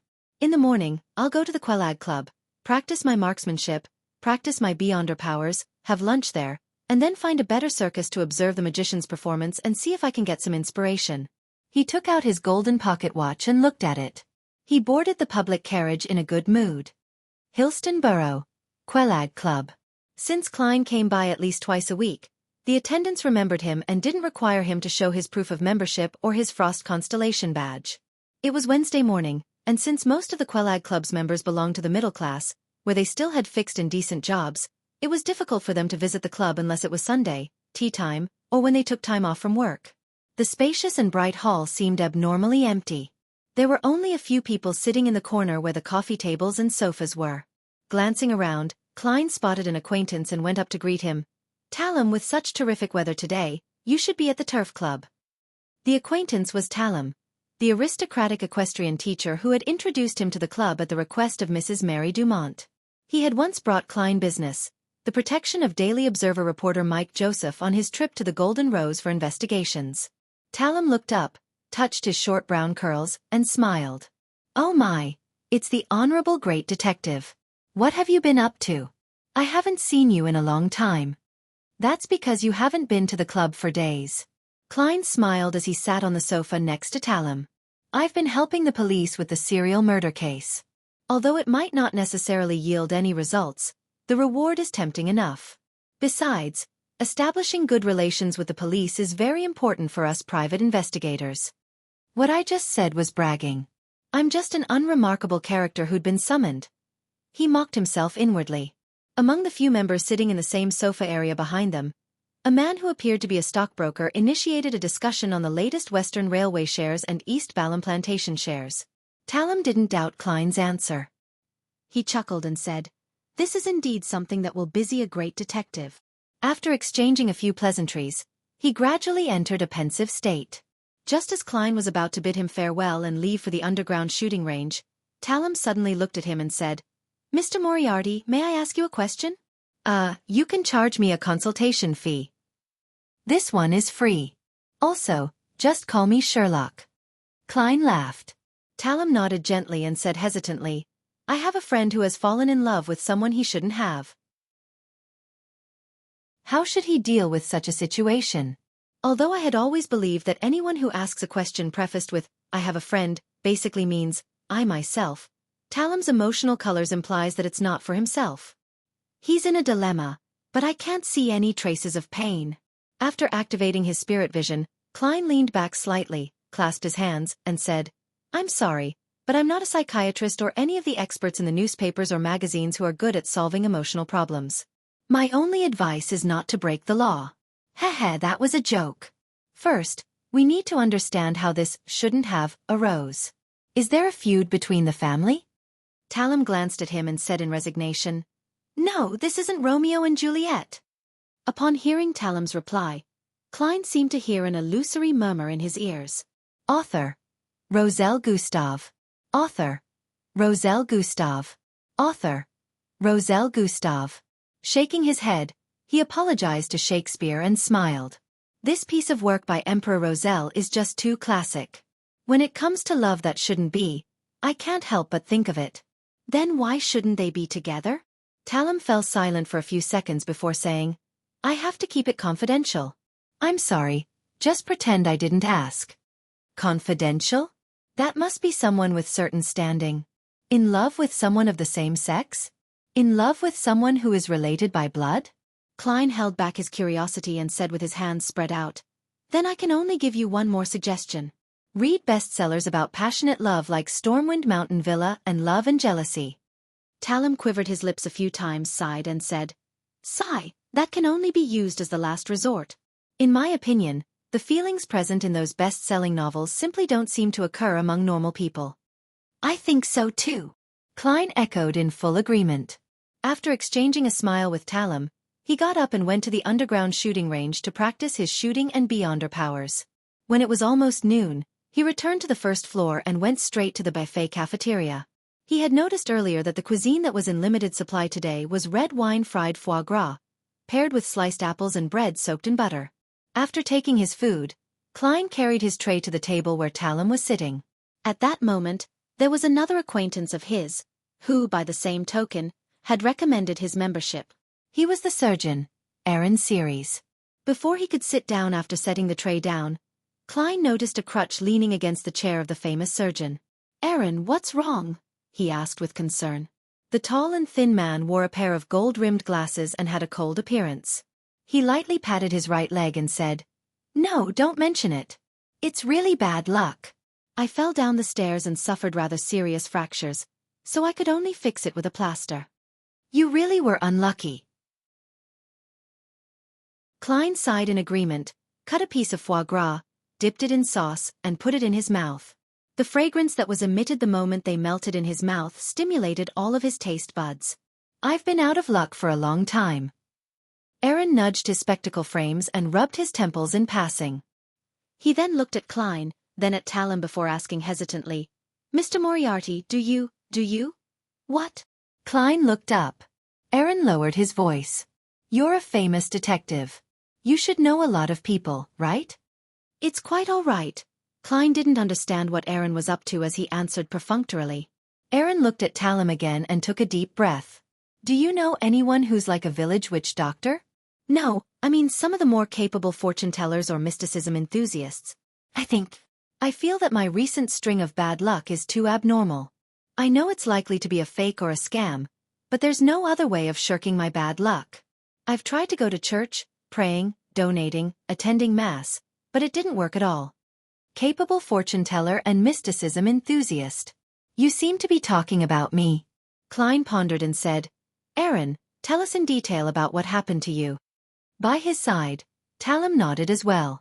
"Don't worry, I may be a believer of the Lord, but I don't reject things regarding mysticism." Aaron sighed in distress. "There are a lot of things. For example, making mistakes at the operating table. Encountering an accident on the steam locomotive. I found that my house had been burgled when I returned home.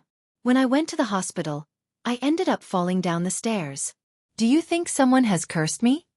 "Yes, I've heard Aaron mention something like this before." Klein frowned slightly. As a former Nighthawk, it was easy for him to associate this description with a sealed artifact. Misfortune cloth puppet. Could it be a similar item? He activated his spirit vision and asked seriously, "Aaron, think back carefully. Before those unfortunate events began happening, one after another, did you or your family, yes, your family, encounter any unfortunate events?" Chapter 326. Professional suggestion. Klein had wanted to ask if Aaron or his family had brought home anything which was relatively more unusual, such as a slightly dirty ragdoll, before the unlucky events befell him. But as soon as the words reached his mouth, he suddenly felt that it was too direct and could easily expose the fact that he knew a lot about mysticism. Although this could be explained away by the fact that he was experienced and knowledgeable, there was no need for him to take the risk. Instead, he took a more roundabout approach and asked Dr. Aaron if his family had suffered the same ill luck. Upon hearing his question, Aaron Series carefully recalled and said, "No, except for the steam locomotive accident that occurred to them as well, they were the same as before. Most of the time, they didn't experience anything especially lucky or unlucky. The rest can be said to be of both types, so they can't be considered especially unlucky." "That's not right. If it was an item that needs to be sealed like the misfortune cloth puppet, it would definitely affect people within a certain range. Could it be that Aaron has dripped his blood on it, and the two of them have established a firm connection?" In Klein's spirit vision, Aaron's aura and mood matched his physical and mental state, and there was nothing special about him. He asked after some thought, "Is there any colleague at the hospital that is as unlucky as you?" "No, so I think I must have been cursed by someone." Aaron pulled at his bow tie, looking anxious and uneasy. Under Talum's curious gaze, Klein thought for a moment and said, "Before you became unlucky, Did you encounter any relatively stranger matters, such as cutting yourself? In folklore, blood is the powerful medium through which curses can be formed. After I suspected that I was cursed, I have confirmed this point. I have not lost any blood in the past 3 months, Aaron replied with a heavy mood as he held his knife and fork. That's a little strange. I can't perform a more complicated divination in front of them. Klein asked again. Then were there other strange matters? Aaron, think back carefully. This kind of matter can't happen without a reason. Have you offended anyone recently? Or have you become an obstacle towards others? Talim echoed with concern. Aaron looked down at the food on the plate and fell into deep thought. Klein didn't stay idle either. He took care of his food before it turned cold and unpleasant. By the time he started enjoying the dessert, Aaron finally raised his head and said, I'm not a very sociable person. I don't have a good relationship with my colleagues, but it's hard to believe that they would come up with a way to curse me. Well, after your reminder, I do remember something. It might be related to mysticism. What is it? Klein and Talim's spirits were lifted at the same time. Before my continuous bad luck streak, I was in charge of a patient, a child who wasn't even 10 years old. He was very pitiful. Due to some complications, I had to amputate his left leg. Aaron nudged his glasses and recalled. I just became a father not long ago, so I'm always filled with sympathy for the misfortune of a child. Every time I checked the ward, I would chat with him, encourage him, and comfort him. After a pause, Aaron's thoughts turned more fluid. I remember that it was the day before his surgery. I specially went to his ward to look for him, and he was really upset. He was playing tarot cards, which he had brought with him when he was admitted to the hospital. His family wasn't even allowed to take them away. In order to calm him down, I began playing tarot cards with him. Back then, I drew a card. It was the reversed Wheel of Fortune. That child looked at me and said with a pure and innocent smile, Doctor, your luck will get worse. Doctor, your luck will get worse. Talim drew a breath and said, Why do I feel that such a scene and such words make my body feel cold? Did the child die on the operating table? Aaron shook his head. That operation was a success. It didn't take long for him to be discharged from the hospital. He even specially thanked me. So, I've never suspected this, but now that I think back, I find that this is the only time in the past 2 months that I have come into contact with something related to mysticism. No matter what, regardless of whether it is useful or not, tarot cards are still used for divination. At some point, a brass coin had appeared in Klein's hand. It was bouncing and rolling at his fingertips, seemingly symbolizing the analysis process of a famous detective. The coin was flicked up and fell into the palm of his hand. Klein glanced at it out of the corner of his eye and asked, having ended his thinking, What's that boy's name? Where does he live? Aaron answered without hesitation, His name is Will Septon.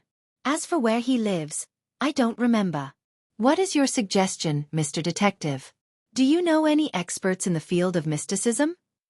Klein took a sip of his black tea and said with a smile under the expectant gazes of Aaron and Talim, My suggestion is to go to the cathedral of the deity you believe in, tell the bishop about your recent misfortune, and then ask him if he has a solution. Aaron, I remember you were a believer of, the Evernight goddess, right? He had almost said goddess, but fortunately, he remembered his identity as a detective who believed in the god of steam and machinery. However, my prayers to the goddess, my participation in mass, and the donation of money and items were all useless. I think I should find some capable fortune-tellers. Aaron didn't agree with Detective Moriarty's suggestion. Talim echoed with a nod. Yes, the deities wouldn't care if you were lucky or not. Luck is a blessing, and misfortune is a test. Friend, your faith isn't pious enough. Be careful. The Lord of the Storms might zap you with a lightning bolt. Klein looked at the two separately and laughed. This suggestion is based on very simple logic. If there exists useful and effective mysticism in this world, then the ones who are best at it are definitely the 7 Orthodox churches. If not, they would have long been replaced by other forces who have mastered mysticism. If there isn't such a thing as true mysticism, then finding a fortune-teller or witch doctor won't be of any help. It would be better to see if there's a solution to this problem with the help of a relatively higher-ranking bishop. Aaron carefully analyzed the situation and finally nodded. That makes sense. Perhaps I will need the bishop's help to pass on the message to the goddess to protect me. No, accurately speaking, with the bishop passing on the message, the Nighthawks would be able to notice the abnormality on you. Klein retorted inwardly. He had no intention of helping Aaron himself, because to solve the problem regarding luck, aside from finding the root cause of everything, he would have to set up particular rituals. Ignoring the fact that Klein didn't know any real luck enhancement rituals, and even if he did, he would be exposing his Beyonder powers to someone he was unfamiliar with, which would increase the risk for no reason. Since I can get the Nighthawks to take up the role of helping you, there's no need for me to do it myself. I just don't know if the problem came from that boy or the tarot cards in his hands. If it's the latter, then it might be a suitable sealed artifact for me. Klein shook his head, suppressing his greed and emotions. At this moment, Aaron had already made up his mind. He looked at Klein and grinned.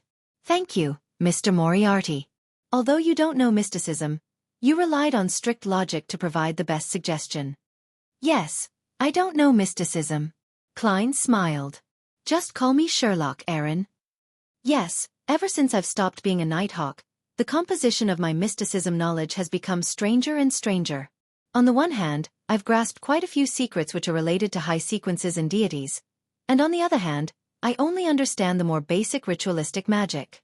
Among the more complicated ones, I only know the sacrificial rites and bestowment rituals. As for charms, all I know are those three. Klein sighed to himself, feeling an urgent need for a more comprehensive and in-depth book of mysticism. As for the knowledge required to separate a Beyonder characteristic from the spiritual corruption of an evil god, he had no clues whatsoever at the moment. After a short afternoon nap at the club, Klein rode in a public carriage to the Rice Circus near the Tussock River in Sherwood Borough. Today wasn't a holiday nor was it a weekend. There weren't many visitors at the circus, and the clowns that were responsible for entertaining and amusing the visitors all seemed listless. Passing between the divination lodge and the tents that sold pies, pancakes, fruit pies, and alcoholic beverages, Klein walked along the edge of the circus and found a small theater. On the blackboard at the entrance, it read, Non-holiday and weekends. 4 performances a day, 1 hour per performance. The first performance in the afternoon was at 2 o'clock. It had just begun. After buying his ticket, Klein entered the theater and heard cheers. At this moment, a beast trainer was on stage, holding a whip and ordering a black bear to perform in a charmingly naive manner. Next to him lay a tiger, with criss-crossed yellow-black stripes, and a seated dark and curly-haired baboon. Pah! The black bear rolled awkwardly as the trainer whipped it. I say, this guy wanted to give you a slap just a moment ago. In the front row of the rows of seats, someone suddenly shouted loudly, which immediately attracted the laughter of a handful in the audience. They thought it was a new way for the circus to amuse them. However, Klein didn't think so, for he noticed that the color of the trainer's emotions leaned toward anger and annoyance. He smiled and went to sit in the first row, watching the performance on the stage so as to not waste the price he paid for the tickets. At that moment the person who had just spoken shouted again, That tiger wants to bite your neck off, that curly-haired baboon wants to use you as a cushion. Amidst the laughter of the audience, the beast trainer's actions clearly stiffened. This. Even though those words sound like they're causing trouble, why do I detect a hint of a warning? Klein looked over his shoulder at the speaker in the same row, and saw that he was a chubby-faced man in his 30s. This tone this way. It's kind of familiar. Klein mumbled silently to himself. Chapter 327.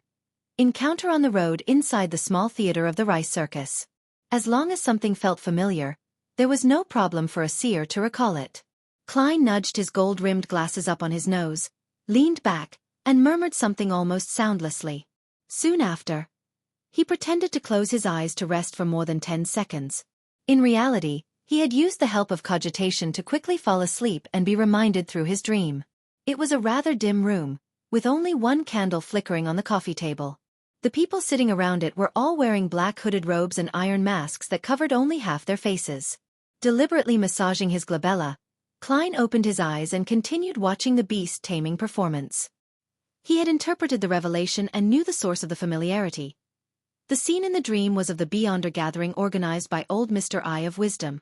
There was also an apothecary with a chubby face who enjoyed using sarcasm as a warning. Although he was clearly a kind-hearted fellow, he always gave others the feeling that he deserved a beating. Could it be that apothecary?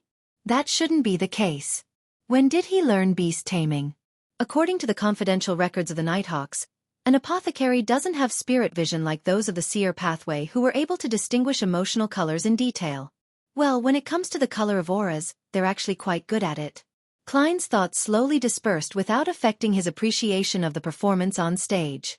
In his spirit vision, the emotional colors of the black bear, the tiger, and the curly-haired baboon were indeed unstable.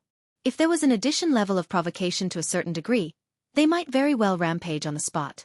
This indirectly confirmed that the chubby man who had just spoken wasn't causing trouble. He seemed to be able to read the thoughts of the three animals and understand their impulses. Having received the warnings, the beast trainer's face darkened with anger, but even so, his actions were instinctively gentler. He was more careful, and the show ended without a hitch. After that, there was a simple but comedic skit. Only when it was over was it the magician's turn to perform. This magician wore a tuxedo. He wore a bow tie of the same color, as well as a large top hat. The moment he appeared, he spat out fire from his mouth, which immediately caused the audience to applaud and cheer. Such a simple trick. Klein, who had excellent eyesight and had watched quite a few magic lesson programs, understood the gist of it with just a quick glance. Next, the magician performed the classic escape act, releasing flying doves from his hat, pulling out flowers, card tricks, and so on. Klein thought he could easily see through every one of the magician's tricks, but he was surprised to discover that, at some point, he actually failed to do so because his attention had been drawn to where the magician wished it to be, causing him to ignore the key details. He clearly doesn't have any beyonder powers, but his technique is still able to fool my eyes. The key point is grasping attention. The magician's second rule is fully divert a target's attention, thus achieving the desired effect? Klein made a guess in his mind which he wasn't sure if it was right or wrong. It needed him to act it out to receive feedback. At this moment, the magician's performance came to an end. The audience weren't stingy with their warm applause and cheers. The atmosphere in the theater reached its peak that afternoon. The third rule. A magician's performance requires the applause of the audience for his performance? Klein muttered to himself in a half-joking and half-guessing manner in silence. Shortly after 3 o'clock, he pulled the collar of his black double-breasted frock coat and left the small theater. He didn't try to come into contact with the chubby man who was suspected to be the apothecary and only secretly remembered his appearance. Soliciting him suddenly might result in extreme reactions. He took a tracked public carriage back to Minsk Street. The carriage was divided into 2 floors and each of them had a few passengers. According to his usual practice, Klein chose the spot next to the window on the first floor. The carriage proceeded and stopped from time to time.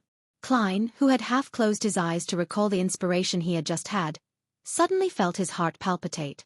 He became sober and rational. The reaction was like someone had forcibly intruded into his dream or channeled his spirit.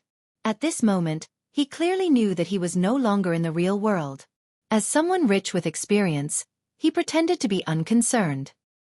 He looked around and saw that the gentleman in a tuxedo and top hat to his left was still flipping through a newspaper.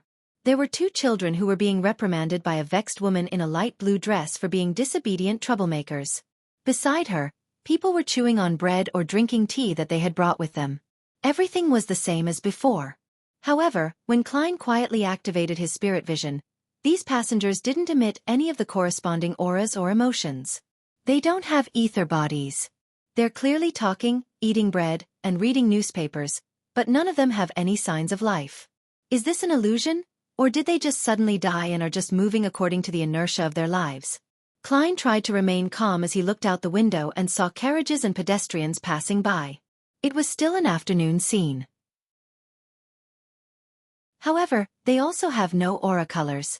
As the carriage moved forward rather slowly, Klein became more and more serious, not understanding what had just happened. He lowered his head and examined himself. He saw a clear spirituality luster which was completely different from the people around him. At that moment, he suddenly heard an angry roar. It didn't sound like it came from a human. Klein looked up and saw a large black dog on the street. Its sharp white teeth were stained with traces of blood and rust. It was the huge devil dog that had committed heinous crimes. The black dog quickly swelled into a tall devil. It had bat-like wings on its back and goat horns, filled with mysterious patterns, that grew from its head. It looked up at the sky and said in the devil language, "Corruption!" Almost as soon as it opened its mouth, Klein confirmed that it was real, because it possessed aura and emotion colors while strong spirituality lusters were being emitted from it. Following the howls of the huge devil dog, a few illusory pedestrians exploded and turned into a black mist that filled the air, blocking his line of sight. However, Klein could vaguely see that there were quite a few real people, with aura colors in midair and around him. They were using Beyonder powers which emitted spirituality lusters. What's going on? Ordinary people are illusory, but the Beyonders are real. Have the Nighthawks and mandated Punishers found the Devil Dog and used a sealed artifact to create a battle environment which wouldn't disturb reality? That sealed artifact is only aimed at Beyonders, and it has no effect on normal people? Thus, I, who just happened to pass by, was pulled in out of bad luck? Klein's mind raced as he roughly guessed what had happened to him. What a ridiculous disaster. Just as he was sighing with emotion, he suddenly heard a blood-curdling shriek, a blood-curdling scream, and a loud scream. The black gas that screened his vision suddenly dispersed, and the gigantic devil dog fell heavily onto the ground. Its body was divided into two halves, and all the light in the air converged on something, making it look like a clean, pure moon shining down on the dark environment. The gigantic devil dog tenaciously roared again, and its body suddenly exploded. Using its soul and flesh as fuel, it ignited blue and red flames that soared into the sky. However, the flames lost all of their brightness as soon as they reached midair, having been absorbed by that bright and resplendent moon-like object. It disappeared without a trace, and that huge devil dog died so simply and completely, not even leaving a speck of it behind. So powerful. As Klein was sighing, he suddenly thought of something. Would those official Beyonders discover that he, another wild Beyonder, was sitting in the carriage, different from the other illusory people in the surrounding area? His heart tightened as his scalp went numb. He pulled out a paper figurine, and with a shake, he transformed it into himself, a copy that was without any aura or emotional colors. As for him, with the help of the substitution spell, he hid in the paper figurine's shadow. At this moment, Klein heard a light snort from across the street. The snort was clearly filled with anger and indignation. Who is it? It doesn't seem like the sound an official Beyonder will make. Klein was puzzled, but he didn't dare to dispel his double and peek his head out to look. Following which, a few pairs of eyes swept across the crowd, not stopping for even a moment. When all this faded away, Klein saw that the void around him had cracked and shattered like glass. Then the feeling of reality inundated him, and he knew he was back in the real world. After removing the double, he sat back in his seat. The passengers in the carriage were doing their respective deeds, reading newspapers, chewing bread, and scolding children. It was no different from before. But in Klein's vision, they had regained their aura and their emotional colors. In addition, compared to earlier, the tracked carriage had clearly moved forward by quite a distance. It seems like in that special battle environment earlier, time and space are synchronized with reality. If that battle had continued for a long time, then the carriage would have left the area of influence, leaving me alone there. Alone there. That would be an obvious exposure. Fortunately, Backlund is the capital of capitals and the land of hope. There are high-sequence Beyonders from the 3 major churches residing here. Klein thought with a lingering sense of fear. He had originally thought that even if they had locked onto their target, it would still take the Nighthawks, mandated Punishers, and others several days to find the Black Devil Dog. Moreover, that was on the premise that the dog hadn't left Backlund. That was something certain, because leaving Backlund would mean stepping out of the range of the ritual, and the advancement would fail. And to the devil, the negative impact of a failed ritual would cause it, who was already struggling at the edge of bloodlust, to immediately lose control.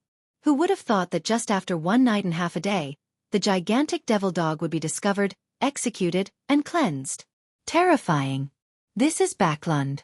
This is the true power of the 3 churches. A sequence 6 Beyonder who's just about to advance was merely exposed and had left behind the tiniest of traces.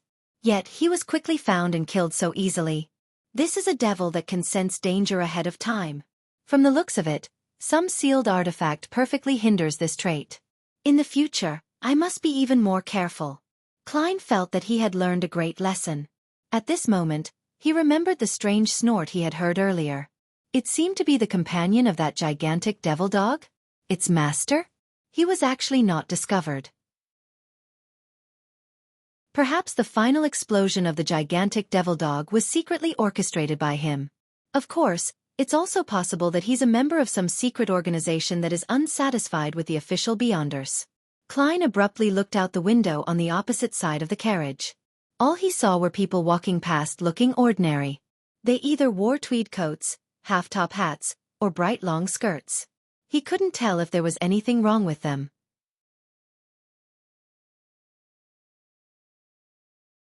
Chapter 328. He that touches pitch shall be defiled. The wheels of the carriage pressed down on the track as the horses dragged it along. The heavy carriage steadily advanced, and soon, they were moving away from the street as though nothing had happened. With a normal expression, Klein held onto his cane and waited until the tracked public carriage passed 2 stations before he got off ahead of time. He took a large detour and slowly headed back to the place where the gigantic devil dog had been killed. He wasn't looking for its Beyonder characteristics, as it was impossible for the top experts of the church to not know about this matter. They would have definitely taken it away long ago. He also wasn't investigating the source of that slight snort. After all, with so much time having passed by, the carriages moving on the streets, and the people that were coming and going, how could there be any clues left behind? Even divination would fail to obtain an answer. Klein's purpose was to look at the subtle details that remained along the street, and to see the nature of the sealed artifact that had created the strange environment for the battle, so as to prepare for what might happen in the future. This is a magician's acting.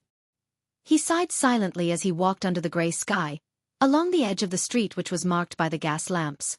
The reason why he had to wait 2 stops before getting off and taking a detour was because he was worried that there would be an official Beyonder who would sweep the battlefield in secret. He didn't want to meet them, so he tried his best not to. Klein, who was dressed decently and holding onto a cane, took some time before he returned to the huge devil dog's place of death. However, there were no traces of its presence on the street, and the passers-by clearly didn't know that a fierce Beyonder battle had taken place here. That sealed artifact is really magical. It's even more powerful than large-scale hypnosis. Klein activated his spirit vision and slowed his footsteps, like a gentleman on an outing rather than on an errand. It took him over half an hour to complete his tour of the area, but his efforts with his spirit vision was futile. There was nothing out of the ordinary about his target area. However, Klein's spiritual perception sensed one thing: its scope and its boundaries. When I entered the block and left from another direction, I felt a subtle and illusory feeling, as if I entered a different world from another world. That is to say, the sealed artifact's scope of influence can reach at least 1 block, and its upper limit is temporarily unclear. Klein stood outside the target street, and nodded thoughtfully before returning. He went to a decent cafe, ordered a cup of Southville coffee, and sat down by the window. As he drank the fluid with a rich aroma, he observed the street outside, which was beginning to bustle as time passed by, hoping to see any changes. Unfortunately, what he had been looking forward to didn't happen. Of course, he wasn't without gains. At the very least, he confirmed that a magician never performed unprepared, which was one of the rules of acting. He felt that the characteristics of the subtle precipitate in his body stirred a little. In the evening, Klein stopped his observations and returned to Minsk Street in a public carriage. At this moment, the gas lamps on both sides of the road had already been lit, illuminating the slightly wet cement ground with withered leaves that fell from the trees along the road with a blue hue. Holding his cane, Klein strolled past the house of Lawyer Jürgen and strolled to Unit 15. As he was walking, he suddenly thought of something. He had finished all the ingredients at home. If he went back now, he wouldn't be able to cook dinner. Should I go to the meat shop and fruit shop, or find a restaurant to fill my stomach first? Klein hesitated for a moment. He then finally decided to take a break tonight and eat something ready-made. Many of the dishes in this world were made quite simply and very quickly, so it didn't become a situation where an hour was spent cooking for 5 minutes of eating. However, there was still a certain amount of work to be done. Furthermore, he had to wash the dishes and wash the knives and forks himself. After touching his wallet, Klein turned around and walked in the direction of the area, where according to his memory, there were restaurants. Once again he passed the house of Lawyer Jürgens. Standing behind the open oriel window and looking at the confused expression Detective Moriarty had, Jürgen raised his voice and said, "Mr. Moriarty, did you forget your key again? Or did you drop your key?" "Why is he saying again?" Klein replied with a chuckle. "No, not really." Jürgen solemnly nodded his head. Then why don't you come to my place? You can return when it's completely dark after we have dinner. Klein hesitated for a second and smiled. It will be my honor. When he entered, the black cat, Brody, was licking his paws in a corner. Jürgen didn't make much small talk as he stepped into the kitchen. After Klein had hung up his coat and hat and put away his black cane, he stepped into the dining room and saw that the table was already covered with food. Blackened steaks and mashed potatoes of the same color. He wasn't surprised by this. This was how Mrs. Doris, lawyer Jürgen's grandmother, cooked in her old age. The food didn't look appetizing, but they were delicious. She's a good chef. Klein sat in front of Jürgen, smiled and made some small talk. Were you about to have dinner? Yes, it's a habit of mine to look at the scenery outside before my meal. It allows my thoughts to spread without boundaries. Jürgen spread out his napkin and picked up his fork and knife. Klein looked around in puzzlement and asked, "Where's Mrs. Doris?" Jürgen sighed and replied seriously, "The weather is getting colder and colder. Her chronic lung problems are back, so she has no choice but to be admitted to the hospital for a while." May God bless her. Klein drew the triangular sacred emblem of the Church of the God of Steam and Machinery on his chest unfamiliarly. Then he cut a piece of steak and forked it before stuffing it into his mouth. At that moment, he suddenly thought of a problem and hurriedly asked, "So, you were the one who prepared dinner?" "Of course. It was done a few minutes ago," Jürgen answered simply. "If it isn't the work of the great chef, Mrs. Doris, then this food." The corner of Klein's mouth twitched. He held back the fear in his heart and still bit down on the small piece of steak on his silver fork, slowly chewing on it. His brows furrowed a little as he forcefully swallowed the food. He squeezed a smile as he asked, "Why did you prepare 2 servings in advance?" "1 serving was prepared to be taken to the hospital for my grandmother." Jürgen glanced up at Klein. "I'll make another one later." So that's how it is. To be polite, Klein secretly took a deep breath and steeled himself as though prepared to do battle with the food in front of him and finish it. By the time he was finished, Jürgen still had a tiny bit left. The senior solicitor put down his fork and knife, picked up the glass beside him, took a sip of red wine, and asked without expression, "How's it? Which dish do you like the most? I know there's still a large gap between my skills and my grandmother's, but it shouldn't be too exaggerated. Mr. Lawyer, I suspect you have problems with your sense of taste besides facial myopathy. Can't you realize your standards?" Klein smiled, moved his head from left to right, and said, "The white bread isn't bad. That was bought from Dodge Bakery." Jürgen reburied his head and finished the rest of the food. After drinking the remaining wine, he thought for a moment and said, "Detective Moriarty, I want to entrust you with a simple task." "What is it?" Klein kept drinking water. The mashed potatoes were too salty. "My grandma's been in the hospital lately. I might not be able to return because of my cases. This will lead to Brody being hungry." Jürgen glanced at the black cat. "I want you to feed Brody when I'm not back, clean up his litter box, and play with him for a while. He loves to be scratched under the chin. Yes, every night at 10, if there's no light in the house and it's dark, you can come in, too solely every time, until my grandmother comes home." Klein saw the solemn and prim look on Jürgen's face. He smiled and said, "It's a simple task. The reward is quite generous. I have no reason to reject it." As he spoke, he turned to look at Brody the black cat and smiled at it. Brody slowly turned his body and faced Klein with his back. Klein's smile couldn't help but freeze on his face. After drinking his fill, Klein excused himself from Jürgen's place.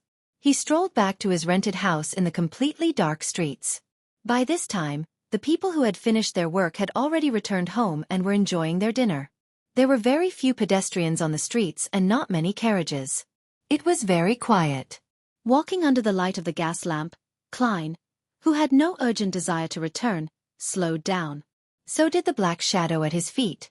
When he passed by the Sammers, he saw through the oriel window that the interior was brightly lit. People were moving back and forth, and sounds of chatter and laughing could be heard. As for next door, 15 Minsk Street, it was dark and silent. With a sigh, Klein quickened his pace, took out his key, and opened the door. Before he went in, he checked the mailbox out of habit and found another letter lying inside. Who sent it? Klein took out the letter and glanced at it under the light of the street lamp. No stamps.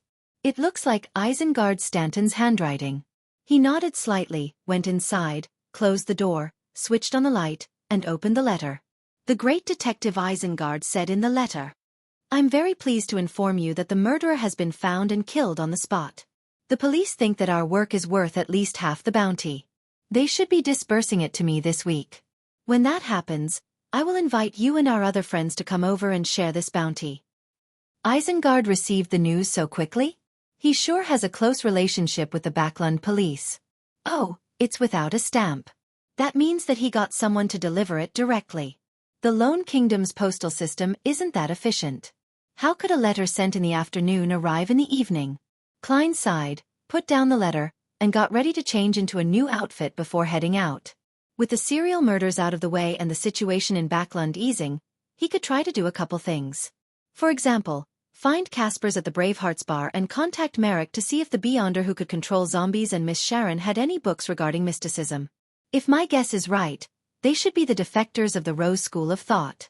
They were previously in an official organization, and they must know a lot of mysticism knowledge. And now, I have enough money to buy them. Klein touched his wallet and thought in anticipation.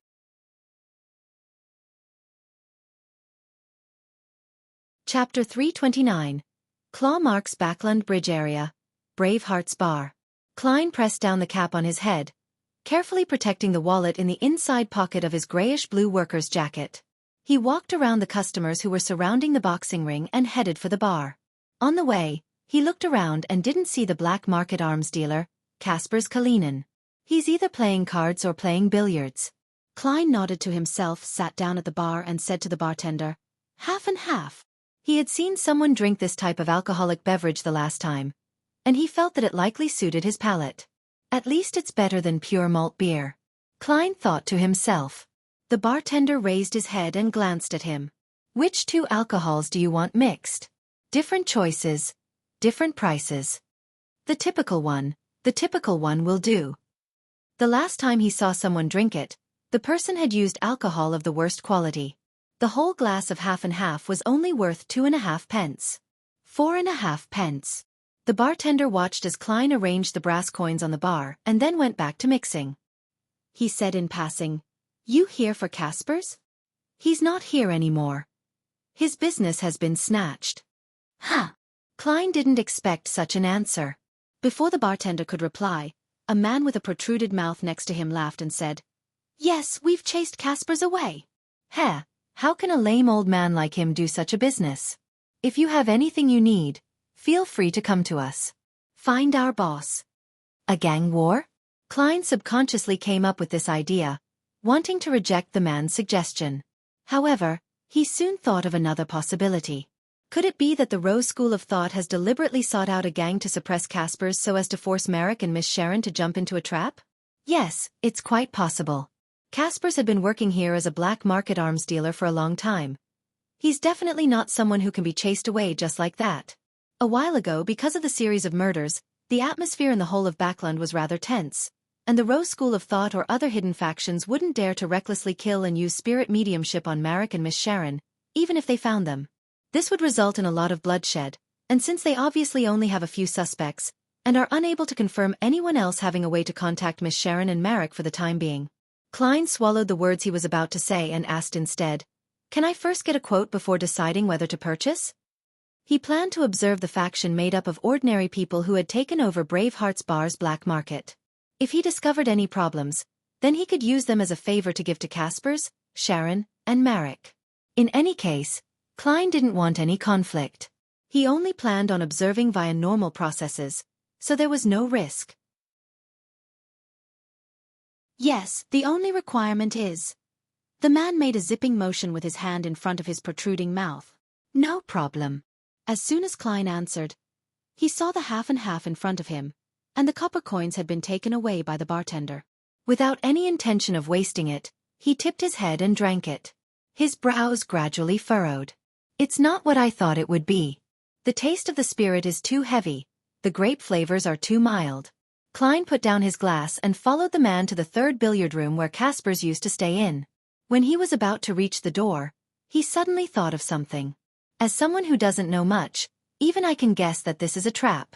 I wonder if Miss Sharon and Merrick, who have been hunted for so long, know about it? They definitely wouldn't appear. However, Caspers knows more than one Beyonder. He has connections with several different circles of Beyonders, and he might be able to get other helpers. That would complicate things. At that moment, the man with the protruding mouth stopped at the doorway of the billiard room, and the distracted Klein almost bumped into him. He pointed inside and said, "Don't talk nonsense later. Our boss doesn't have a good temper. Everyone in the Backland Bridge area and East Borough knows this." "All right." Klein nodded. Satisfied, the man with the protruding mouth turned and pushed open the billiard room's door. As the door opened, Klein saw a figure hanging in the air, gently swaying. It was a burly man with a full beard. There was a rope tied around his neck, a rope that was tied in a dead knot. His feet were off the ground, the tip of his tongue was protruding out, and his face was purple. He wore a contorted expression. "Boss!" The man with the protruding mouth cried out in disbelief. As soon as the tension in Backland's atmosphere disappears, someone takes action. Klein tilted his head and glanced at the subordinate. He then solemnly drew a triangular sacred emblem on his chest. "May he find peace with God. I hope his temper is cured as a result."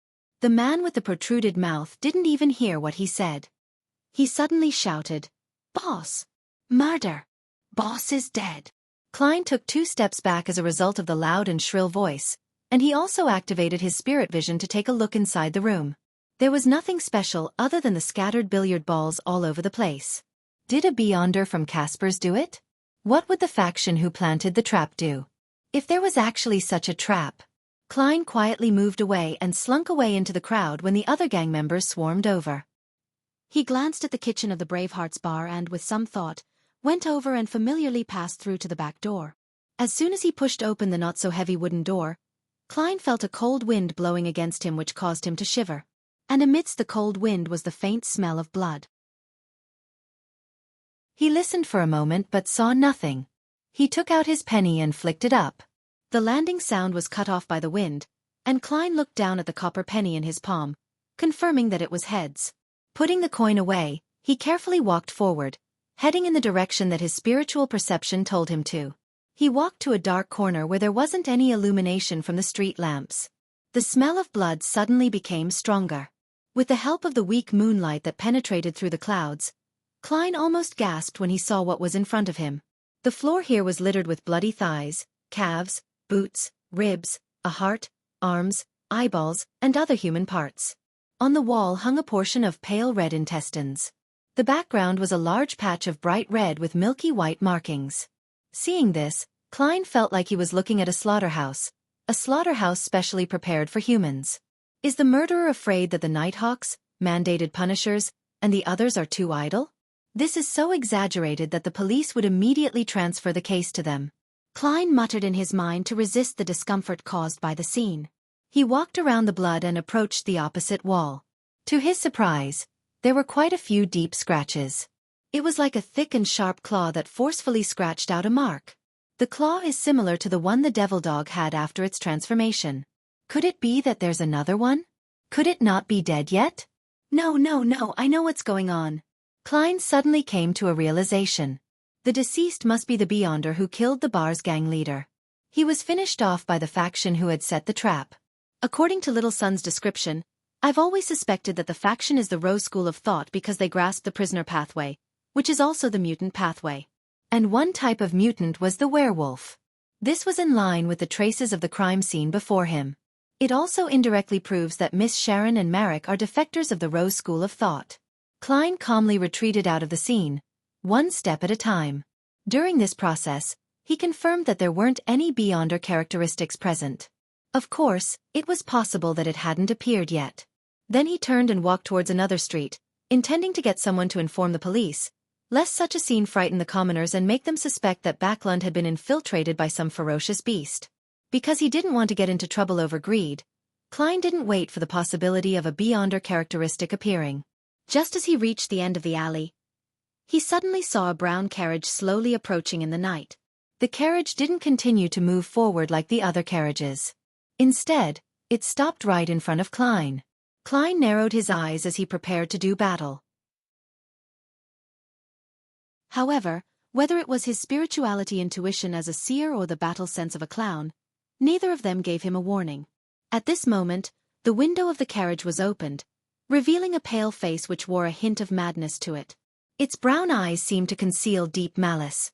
Marek. Klein recognized him. It was Marek, Miss Sharon's companion who controlled zombies. He was only wearing a white shirt and a black vest, and he didn't seem to be afraid of the cold at all. He gestured for Klein to board the carriage. For a moment Klein hesitated, wanting to use his spirit pendulum to divine right there on the spot. At this moment, a figure appeared behind Marek. She wore a complex black regal dress and a small, soft hat. It was the blonde Miss Sharon with blue eyes. She can easily do me harm if she wants to. She can directly come out from the wall behind me. Klein thought for a moment. Then he deliberately took 2 steps forward casually. He opened the carriage door and took note of it. After he sat down, the carriage began to move slowly. It was unknown where its destination was. "Why did you come here?" Sharon asked simply. Klein answered frankly, "I wanted to contact the both of you and ask if you have any books on mysticism. It would be best if they went in depth. As you know, I lack such knowledge." Marek continued looking over with malice-filled eyes as he said in a slightly hoarse and low voice, "We do have a lot of knowledge regarding mysticism, such as Shaman King Klarman's Book of Secrets, but what can you use to trade for it?" Shaman King? Which pathway and sequence is that? As these thoughts flashed past his mind, Klein deliberated his tone and said, "I can trade for it with gold pounds. Or do you need anything else?" The pale, but exquisite-looking Sharon looked at him and replied stoically, "Help. We'll use your help as barter." You're tuning in to the Xiaofan's Wuxia Tales YouTube channel. Don't forget to subscribe and join us on this journey to catch the most captivating stories.